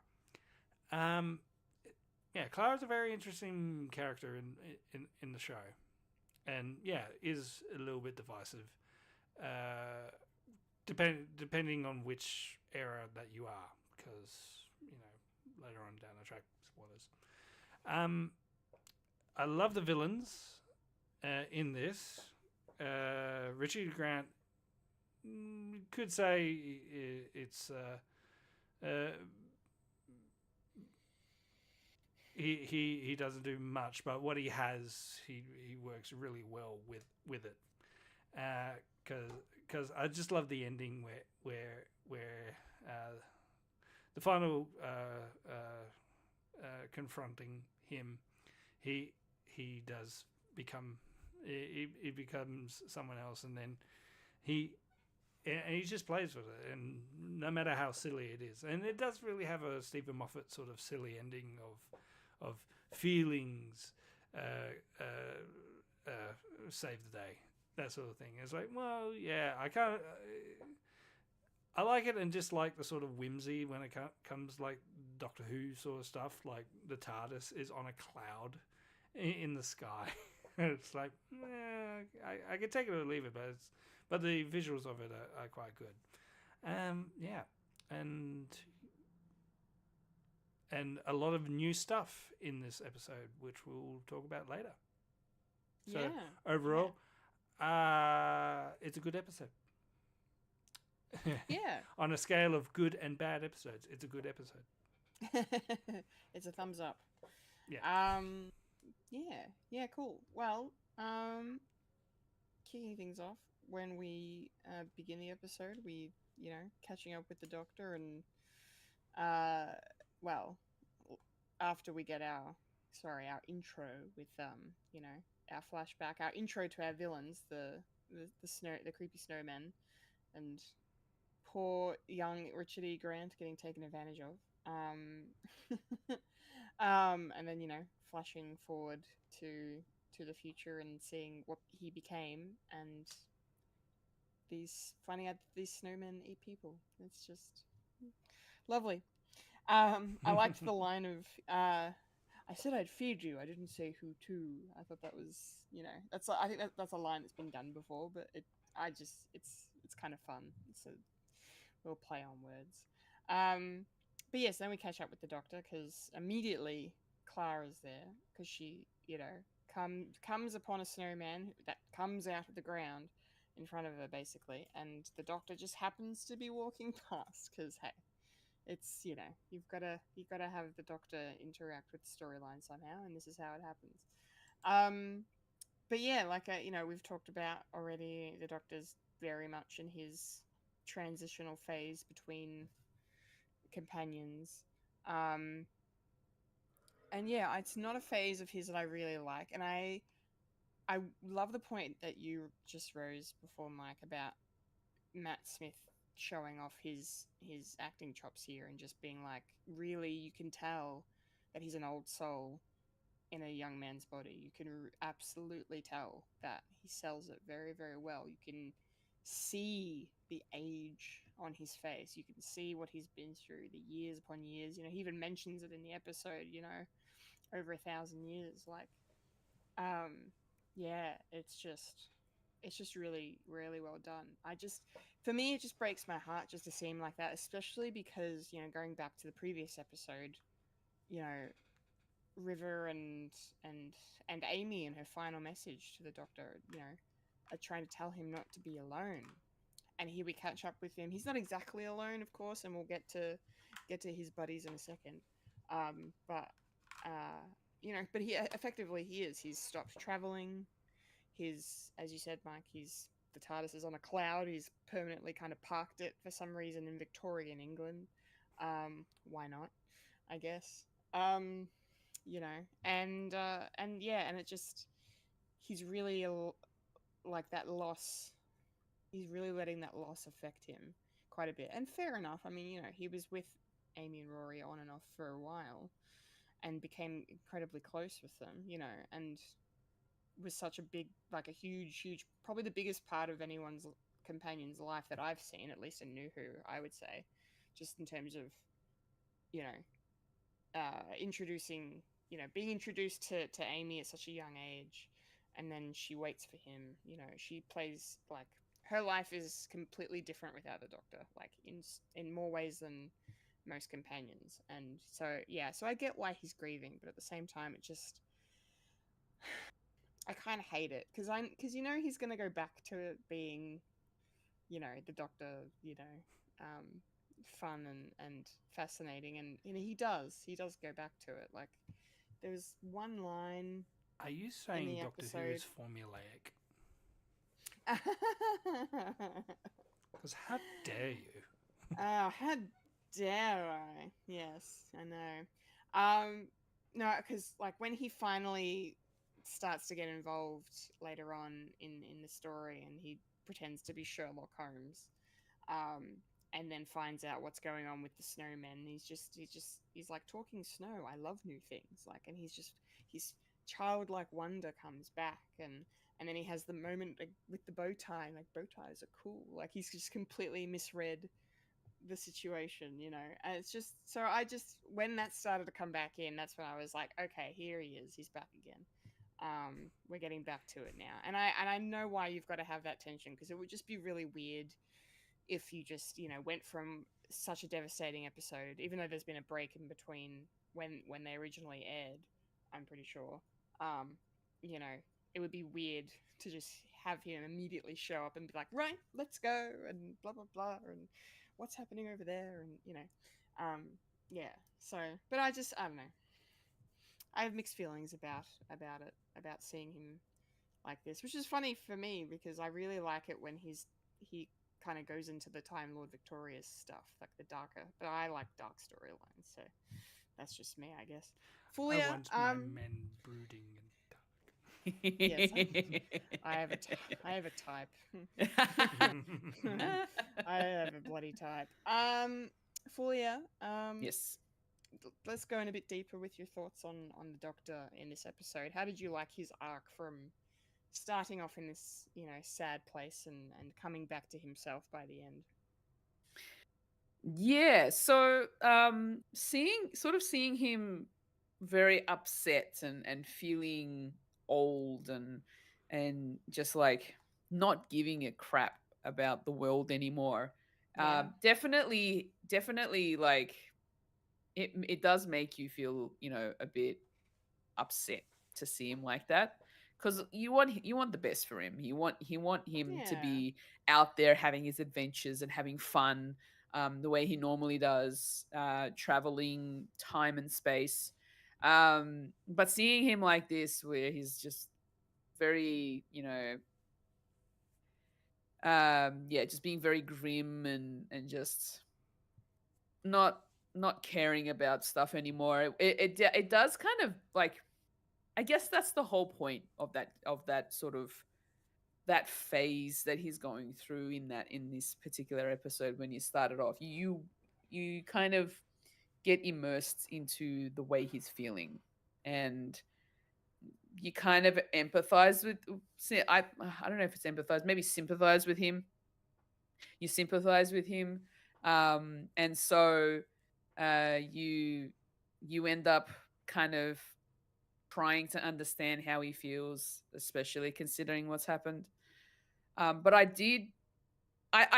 liked the way that he went. Like, it didn't go directly from being sad and upset with the world to just straight away being all happy and helpful.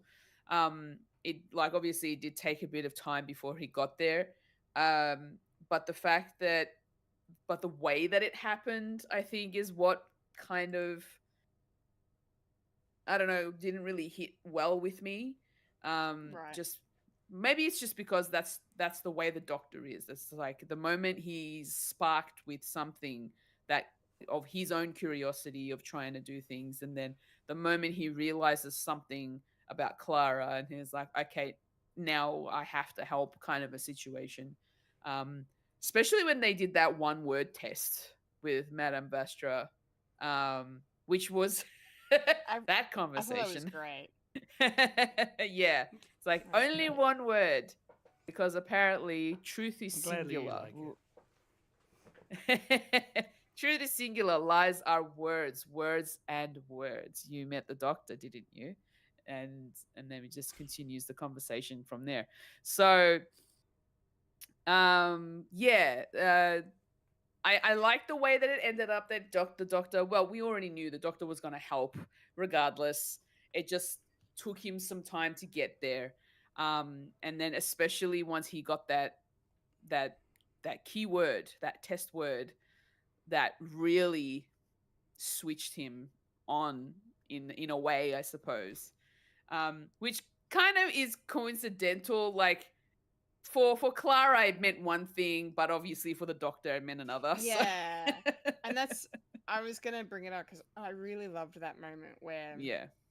that conversation and the whole thing about one word, because words, multiple words are lies basically, and then that kind of then getting set up for Madame Vastra being like, uh, you need to prove that you're in this, and you can only you have to prove to the doctor why he should help, and all of this, and you have to do it in one word. And yeah, and like you said, Fulia, like pond means one thing to Clara, but to the doctor means another. And I was racking my brain before the word was announced to be like, God, what word is it going to be? Like, what kind of summarizes Mm, everything? And yeah. then pond, the fact that it's pond, I'm like, oh my God. Makes Like, sense. just very well written. Yeah. Yes. Yeah, I agree. But yeah. I don't know. I had my ups and downs with the Doctor in this one, but it was still good. Like it's still kind of a good way to tell his story in that episode, I suppose. Yeah, for sure. Yeah. Mike, you've touched on the Doctor a bit here in this episode and your thoughts. Do you have anything else to add about how the Doctor, kind of came back around by the end of the episode? Yeah. When I was talking about firsts for this episode, this this is the first time we sort of get to see the Doctor in the new look of the 11th Doctor. Like we've seen them all in the tweed and everything together. Where this one is more in the he's got his purple suit and with the vest and a bit more. Looking a bit more distinguished and more elderly with his stuff, and that will continue until the very end. Like some doctors have like a second look when it comes to cosplaying, and a lot of people just love the sort of velvet purplish suit that the 11th Doctor has. Like David Tennant has either the blue suit or the brown suit, and that was sort of the the 10th Doctor sort of thing. And Peter Capaldi, well, that's a spoiler. And Jodie only had one, unfortunately. And Ncuti Gatwa had a budget, and every episode was different. I love that. And Ncuti Gatwa had a budget. Gold. The Disney Doctor Who had a budget, and now they don't have it anymore. Not a budget. Yeah. Anyway.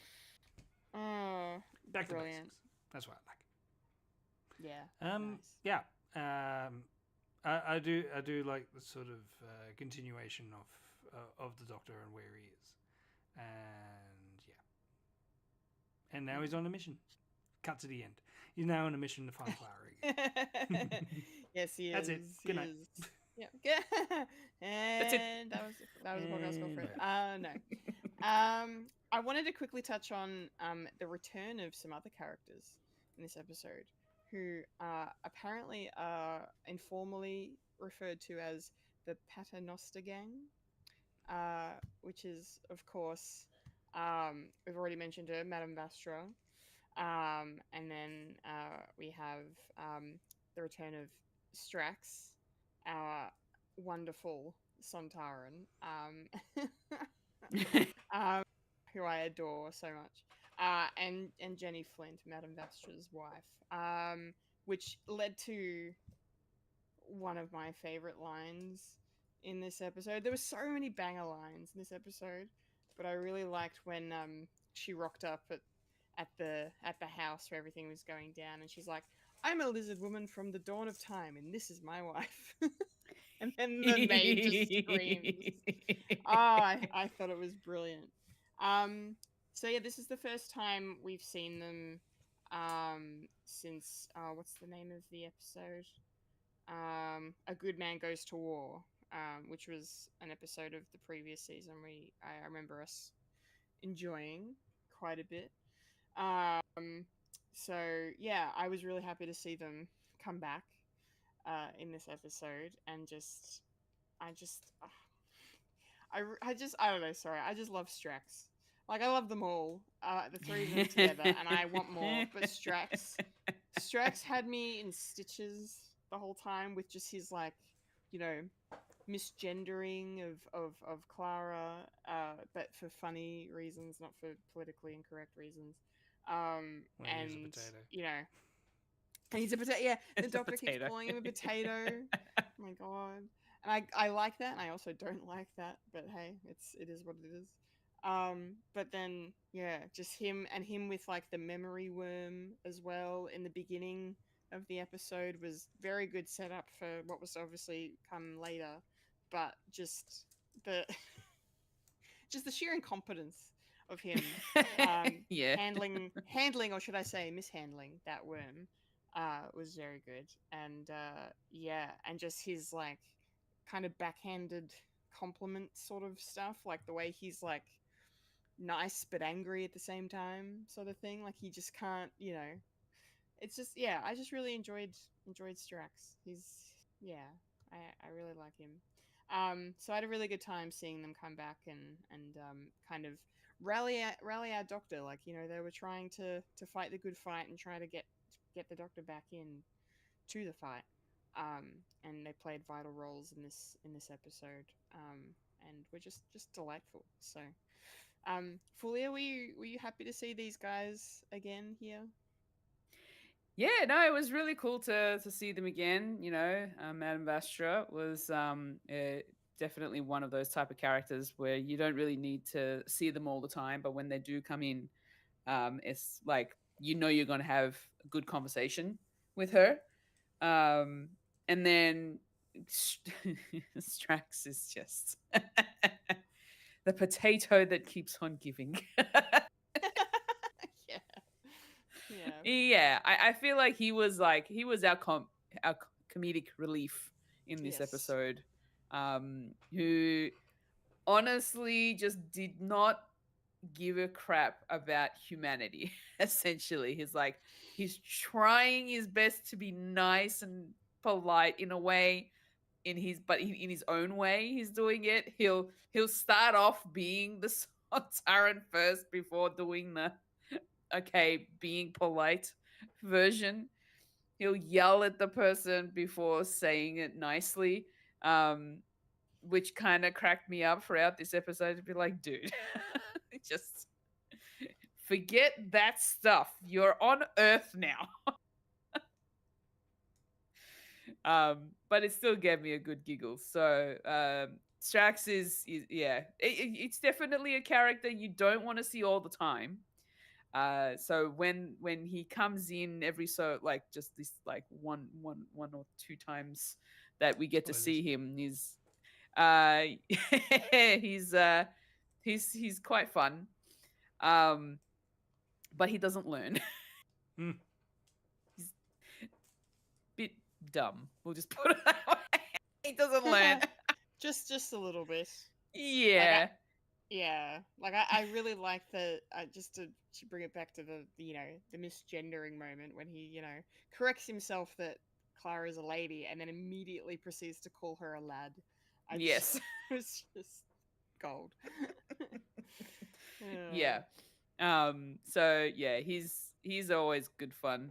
And I don't know, yeah, those characters are just always, and there's always grenades with him. What is it with the bloody grenades? He wants to help. How about we use grenades? Oh man, yeah, nah, it's good. Yeah, it's good stuff. Mike, did you enjoy seeing this trio come back, and do they rank high among some of the returning characters for New Who, or what do you make of them? Do you like them? Do you enjoy them? Yeah, they do rank highly within the fandom, especially around this time, because it was kind of interesting because unit is slowly being established in modern day. So what can you do, like in Victorian England? I would say a ragtag bunch of people, and most of them aren't human, which is fun. And also you got some, some individuality as well as some representation as well.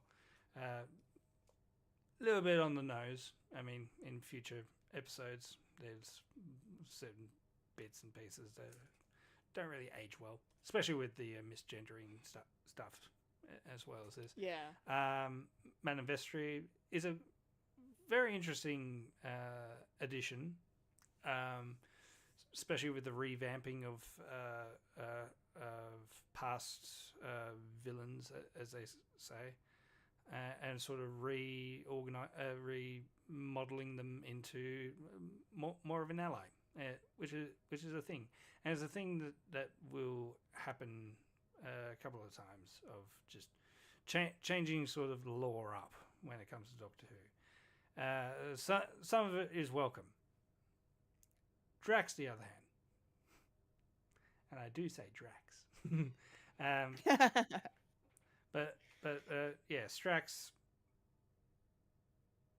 I downright loathe. I do not like. Oh no. Whoops. Remember years ago when I was talking about the Flux and how Chris Chibnall actually, I had to applaud him of actually making the Sontarans an actual threat. Yeah. It's like, thank you for bringing them back. This is a reason I applaud Chris Chibnall for it, because Drax irks me. It's like, sure, do the one note of it being stupid, of a Sontaran being stupid, but I understand they are a bit stupid in original Doctor Who as well, but not that stupid. And I can understand it's fun, everything. It's just, it's more of a every time he speaks. It's like,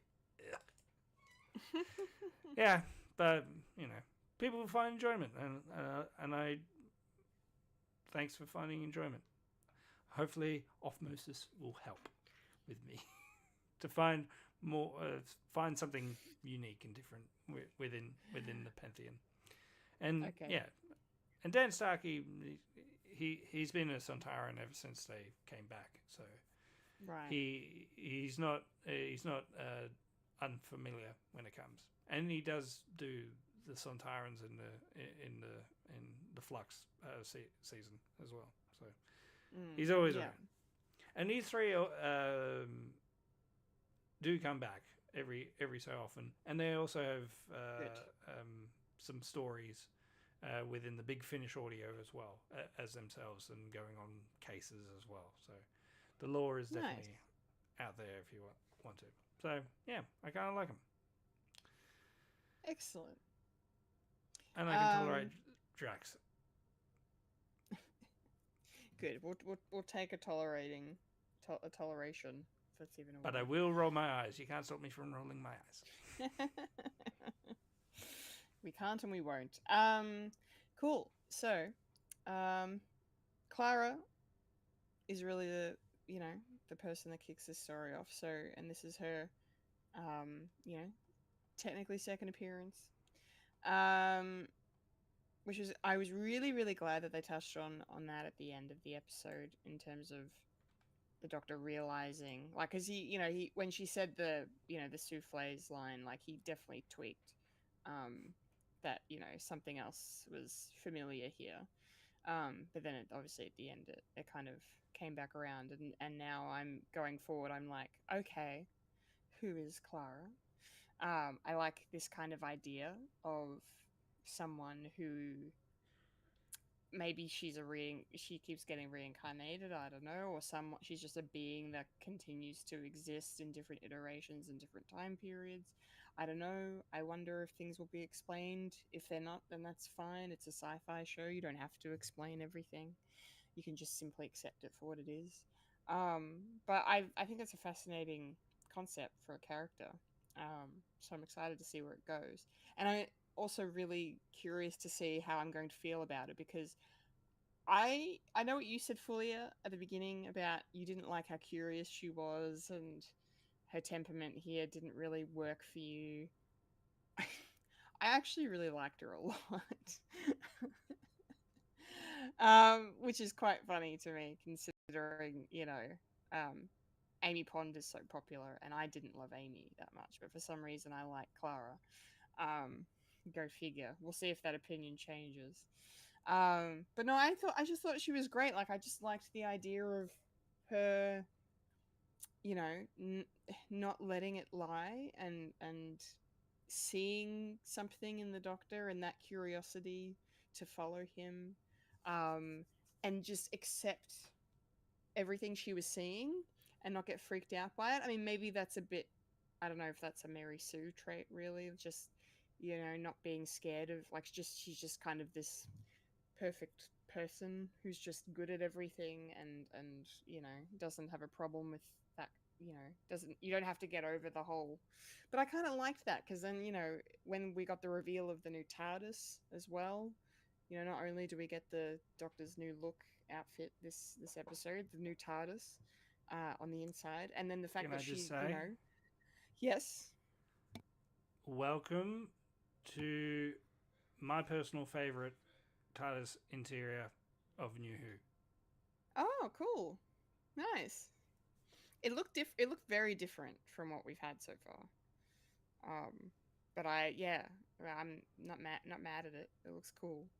But no, that's just the fact that, I because as I was watching it, and Clara's inside the TARDIS, and she's having that reaction that everyone has, and we go through this every time someone new comes aboard.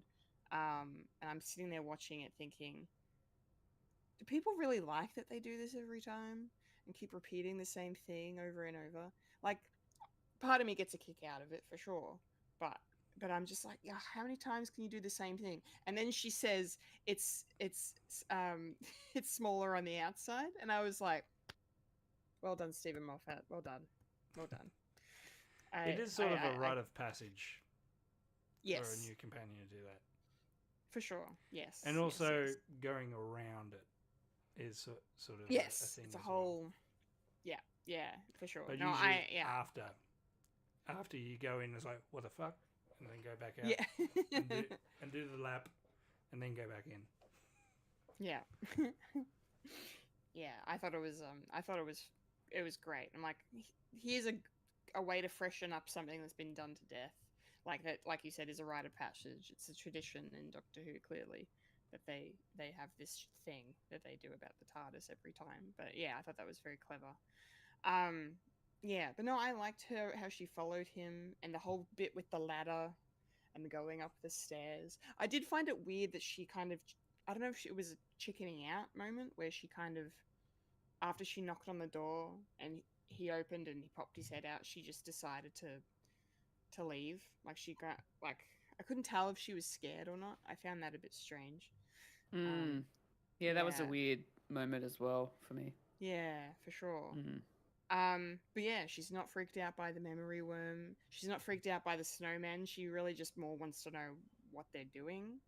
And she can tell and feel like it's an issue that needs to be addressed. So that's cool. And she also wants to get the Doctor into action. So she plays a really vital role in the story. And then, like we've said as well, she plays a part in actually saving the day at the end. So, with the feelings coming to it. Yeah, so I really enjoyed her. There was something else I was going to say about her. Oh yeah, this idea of her having two identities, sort of like she has this, you know, this Clara Oswald identity of the Cockney accent, living in the rougher parts of London, and then here she is as pretending to be a governess with a posh accent, and then she has that cute moment with the kids, and they're like, do the fake voice, and then she goes, hello mates. All right, mate. Yeah, all right mate.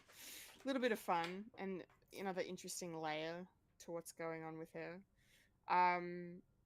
And then tying it into like the Doctor and his journey this episode, I really felt for him and fully. I think you mentioned it already when you know he has that really great line um, when he starts to see something in her, and then he says, "I never know why, I only know who." And then he gives her the key to the TARDIS, and immediately, immediately as soon as she gets the key, she fucking gets Yeah. pulled out by the ice creature. Mm-hmm. Yeet, yeah, and then dies because of it. And so, but I like the fact that they didn't go deeper into the Doctor's depression with it. They found a way to, because of who Clara is, whatever she is, and the fact that there's another version of her somewhere that the Doctor's clearly going to find, and he's excited by that. So I like that they didn't make him sad that she was dead. Like, he was sad, but he, like, he's screaming for her as she's falling off the side of the clouds. But so I'm wondering if she stays this curious going forward, and maybe that's why you don't like her, Fulya. But do you have any other thoughts on Clara in this episode and the role she plays here with the Doctor? Not really, apart from what I've already said. It just sort of like it's one of those things where I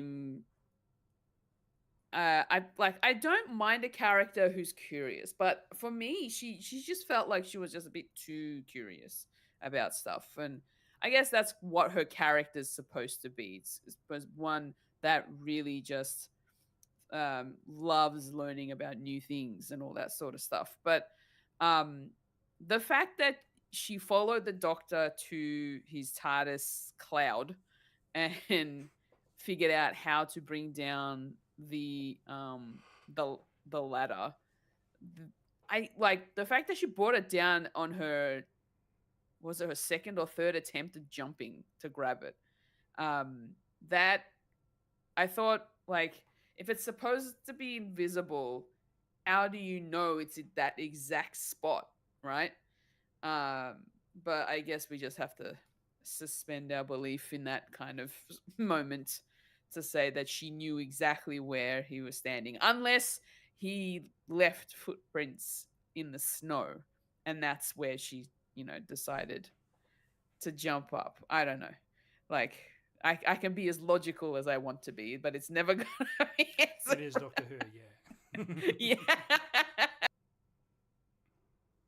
Yeah. But yeah, like she is a character that she, like, there are, not gonna say anything, but in future episodes that we will hopefully potentially will be watching, she has some episodes where I like her, but then there's a lot of other episodes that I don't. Yeah, it's like and yeah, Fair. like you with Amy, Kendall. That's kind of how I went with Clara for a bit. Okay. Yeah. So yeah, we'll see how she goes now, and I'm curious, maybe not as curious as Clara, to see whether or not you're gonna jive with this character, Kendall. Okay. Yeah. Well, I hope so. I hope so.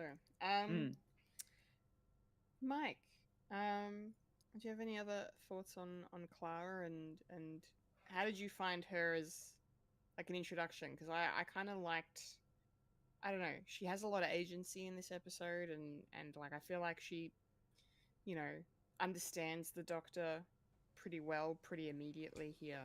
I don't know, how did it all work for you? I'm going to play the fifth. I love that. Because anything that I say Of course about you her are. could be spoilery. Spoiler? Okay. I respect that. I respect that. Yeah. Thank you. Is there anything non-spoilery you'd like to share? As I said, she's a very interesting character. Okay. Like the mystery of it is quite unique, and it will be a very interesting thing to divulge when it gets closer and closer to her, and why, and who. And who? Doctor Who. Yeah. Another thing. Too many Doctor Who puns in this. I will agree with you on that. I thought they kind of did it a few too many times. Yeah. Hate it. Yeah. It's a good shtick if it's used every once in a while, but like not multiple times in an episode. Yeah. Yeah. Even if it's just out of the blue, it's just like a drive-by Doctor Who is always good. A drive-by Doctor Who. Okay, well, let's talk about our villains as we start to get towards wrapping things up. So I've already mentioned my thoughts on Richard E. Grant a little bit. I did like him in the episode just because I love Richard E. Grant. I mean, we're all fans of his on the show. And it was nice to see him in Doctor Who. Again. But yeah, again. But it's just, cool to just see what he brings every time he steps in front of the camera, and playing this sort of, I don't know. I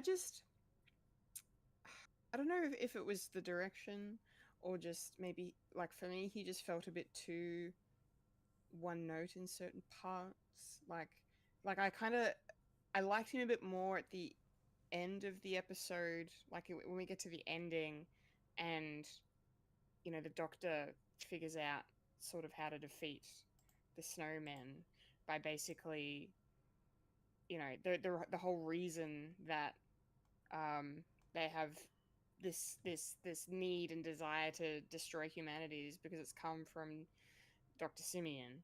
And then, he cleverly figures out a way to use the memory worm on him, which I thought was a really clever ruse and clever deception and whatnot.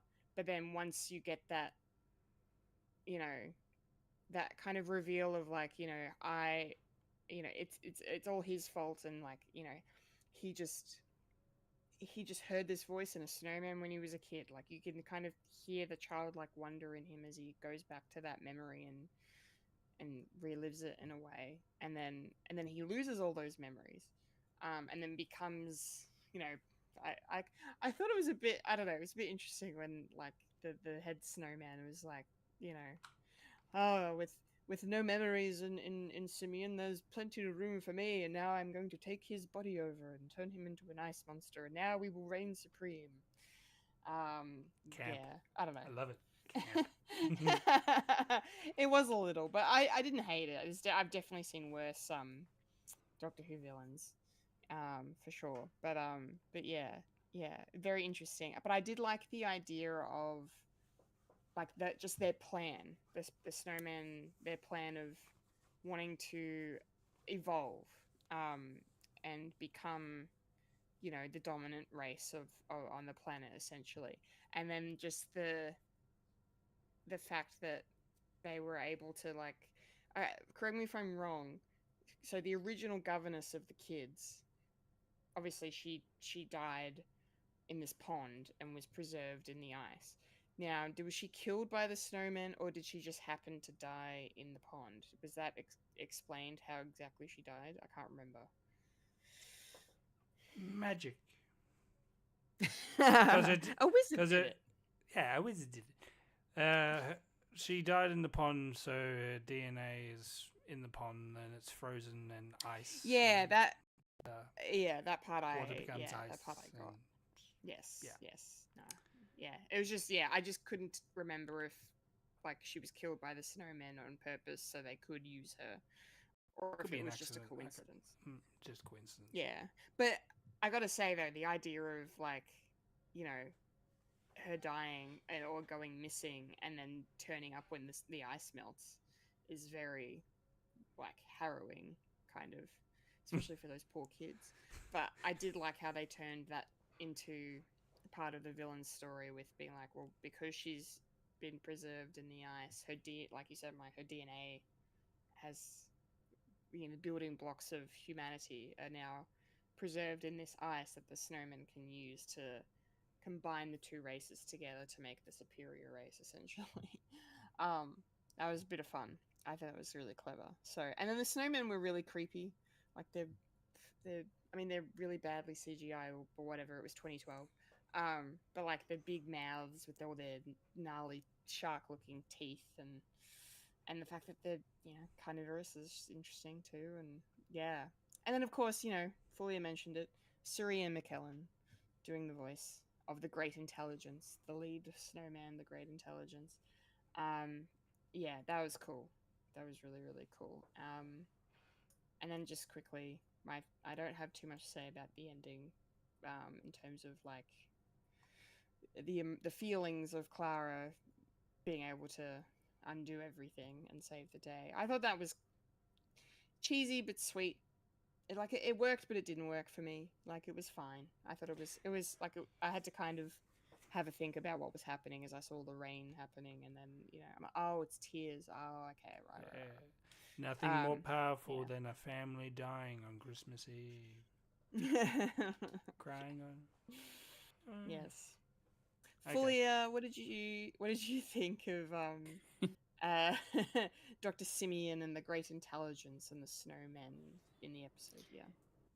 Yeah, Dr. Simeon was that was a character that we didn't really get to see much of him, to be honest. And I feel like there might have been a missed opportunity here, because even though we ended up having, these interactions with him and the Great Intelligence, and then the interactions we get with Dr. Simeon and, the Doctor, um, there wasn't much up until the end. It was just more a case of, all right, let's cut back to the bad guy, see what he's up to. All right, he's talking to the intelligence. All right, he's collecting snow. Okay, now he's feeding the people that work for him to the snowmen. That's what kind of all we got throughout this episode. And then at the end, we get all right, this is what's happening. Now he's going to forget his memories because thanks to the worm. And then the intelligence then takes over his body, and then boom, he's zombified in a way, a frozen zombie. And yeah, so a bit of a missed opportunity in that kind of respect, especially considering how great oh my gosh, what's his name again? His Richard actual E. name. Grant? Yeah, Richard E. Grant. Yep. Mind blank. Sorry. Classic Loki. Yeah. Classic Loki, sure. Classic Loki represent. Yeah, so that was really cool. The one thing I will mention, the Great Intelligence had a pretty good line towards the end where he says, now the dream outlives the dreamer and can never die. Which can die.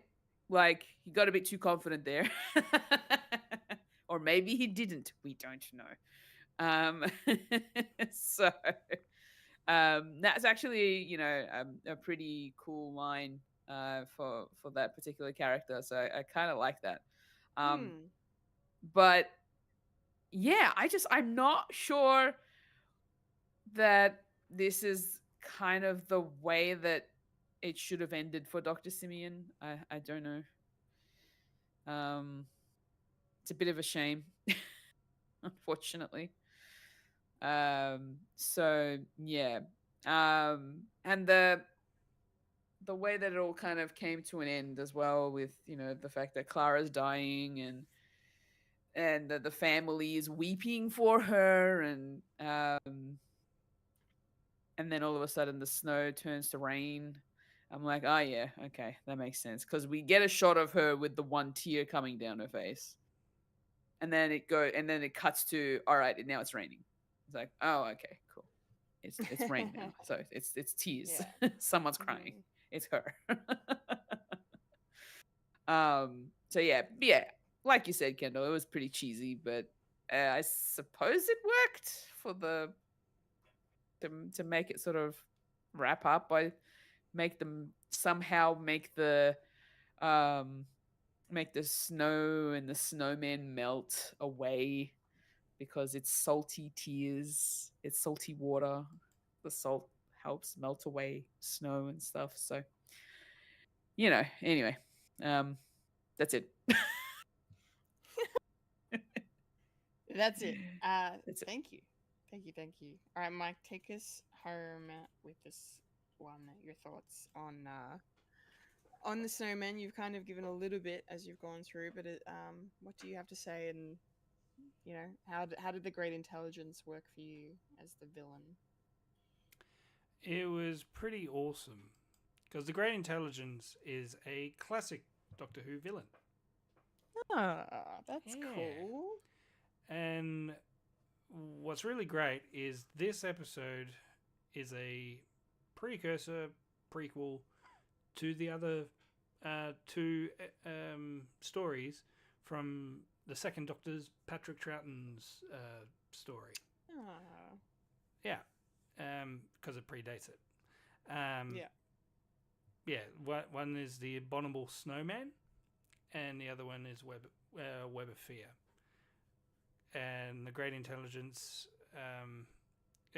essentially, the Great Intelligence is a creature that's more like wind or like snow or anything like that. It doesn't have a physical body, and they want a physical body so they can like take on like Earth basically.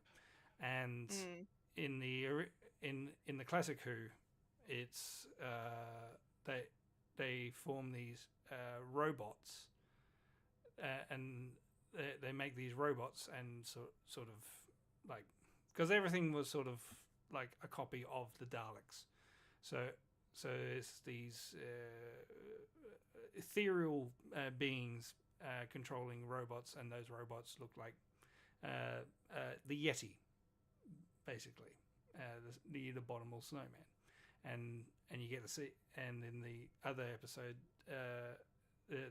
the sequel to that episode from Classic Who, Web of Fear, Yetis in the London Underground, which coincidentally is the lunchbox that the memory worm was in had a picture of the London Underground on it. So that was also a reference to that episode. Of course, yeah. So that's where they got the idea from the Doctor, because he's encroaching his own personal timeline. And coincidentally, the Web of Fear is the first time we are introduced to Colonel Lethbridge Stewart. So, oh, really? Kate's dad. And it's also from that sort of led to what UNIT would become, because then after that they form UNIT because of the alien invasion in the London Underground. So everything is connected. It's all connected. It's all connected. With a little bit of headcanon put in, because they try and make everything match. But because there's also don't get me started, because when the Doctor was exiled from Earth in his third Doctor form, that was in the 70s, but it was also set in the 80s as well. So timeline doesn't really make sense to that. So yeah, it's weird. Doctor Who's weird. Canon, it's a suggestion, but and I love the fact that they got Ian McKellen to do the voice for this, because grab it heart. And it's also a Christmas special, so you get to do things special and whimsical and weird to it. I love Richard E. Grant doing camp as well, like having like this one note sort of evil, and when he gets berated by the by the Doctor, he becomes the little boy that he was. He just shrinks down, and then he dies, and then he becomes ice zombie. I love that shit. Yeah. Yeah, so it has little remnants of classic Who as well. And it's not going to be the last time we get to see classic villains in Doctor Who in this season. Oh, I'll keep you posted. okay. Oh, Yeah. were there any in the? There's a little teaser trailer, of course. Oh, yeah. At the end of this episode, were there any of those in there? Did you see? I'll have to get back to you on that. That's fine. We can let that hang. Hang. Yeah. I also got the think, because of the made up brain in this. Because now we get to see Ruby Sunday. She can make it snow. Is she part of the great intelligence? Everything's connected. Oh, Probably not. theories. Yeah. That's just Probably a not. theory. A Doctor Who A theory. Who theory. Oh yeah, tangent. Matt Pat was in the FNAF movie as well. He does the voice for one of the animatronics. Oh, that's cool. Yeah. Everything's Good for connected. him. Everything's connected. All right, I don't have anything else to say. Any final thoughts from you guys before we get on out of here? Nah, I'm good. Drax sucks. Anyway. All right, Who that'll knows, do it might it. grow on me. Maybe he will. So everyone gets a second chance. Why not? Those Well, are our he is a thoughts clone, so on true. A second, a third, a fourth, a fifth, a sixth, and a 20 millionth chance, I guess. Yes. Those are middle our thoughts on child of Doctor Who. 6,000. Series 7, Episode 6, The Snowmen. Cool. That's it for the show. We're done. And that's We're it outta for here. the year, maybe. There's a chance we may not be maybe back for the rest of the year. We haven't actually made up our mind yet. But if it is the end of our 2025 run, then thanks for being here with us. And See you in February. see you in 2026. Yes. And have a great holiday season and a happy new year. Yes. All right. A 1, a 2, a 3. And that was was a a podcast called Fred. Remember to follow us on Facebook, Instagram, Blue Sky, and Blue Sky for the latest Fred content. If you'd like to listen to Fred the Alien, you can find us on SoundCloud, Spotify, or Apple Podcasts. If you'd like to watch Fred the Alien, you can head over to youtube.com/Fred the Alien Productions. And if you're watching us right now, make sure to like the video, subscribe to the channel, hit the bell icon to be notified of future content. And if you're watching us live over on Twitch, give us a follow on the way out, twitch.tv/Fred the Alien Twitch. Yes, I've been a Kendall Richardson. I've been a Fulya and Michael. And I've been the evil, great, intelligent myself, Michael Lister. I got big head. And you just experienced a podcast called Fred. Remember to eat beef. Remember, Freddy lives, Loki dies, the Doctor is in, and there's no time for Firefly because I just cancelled Netflix. No. The real cancel. Even though...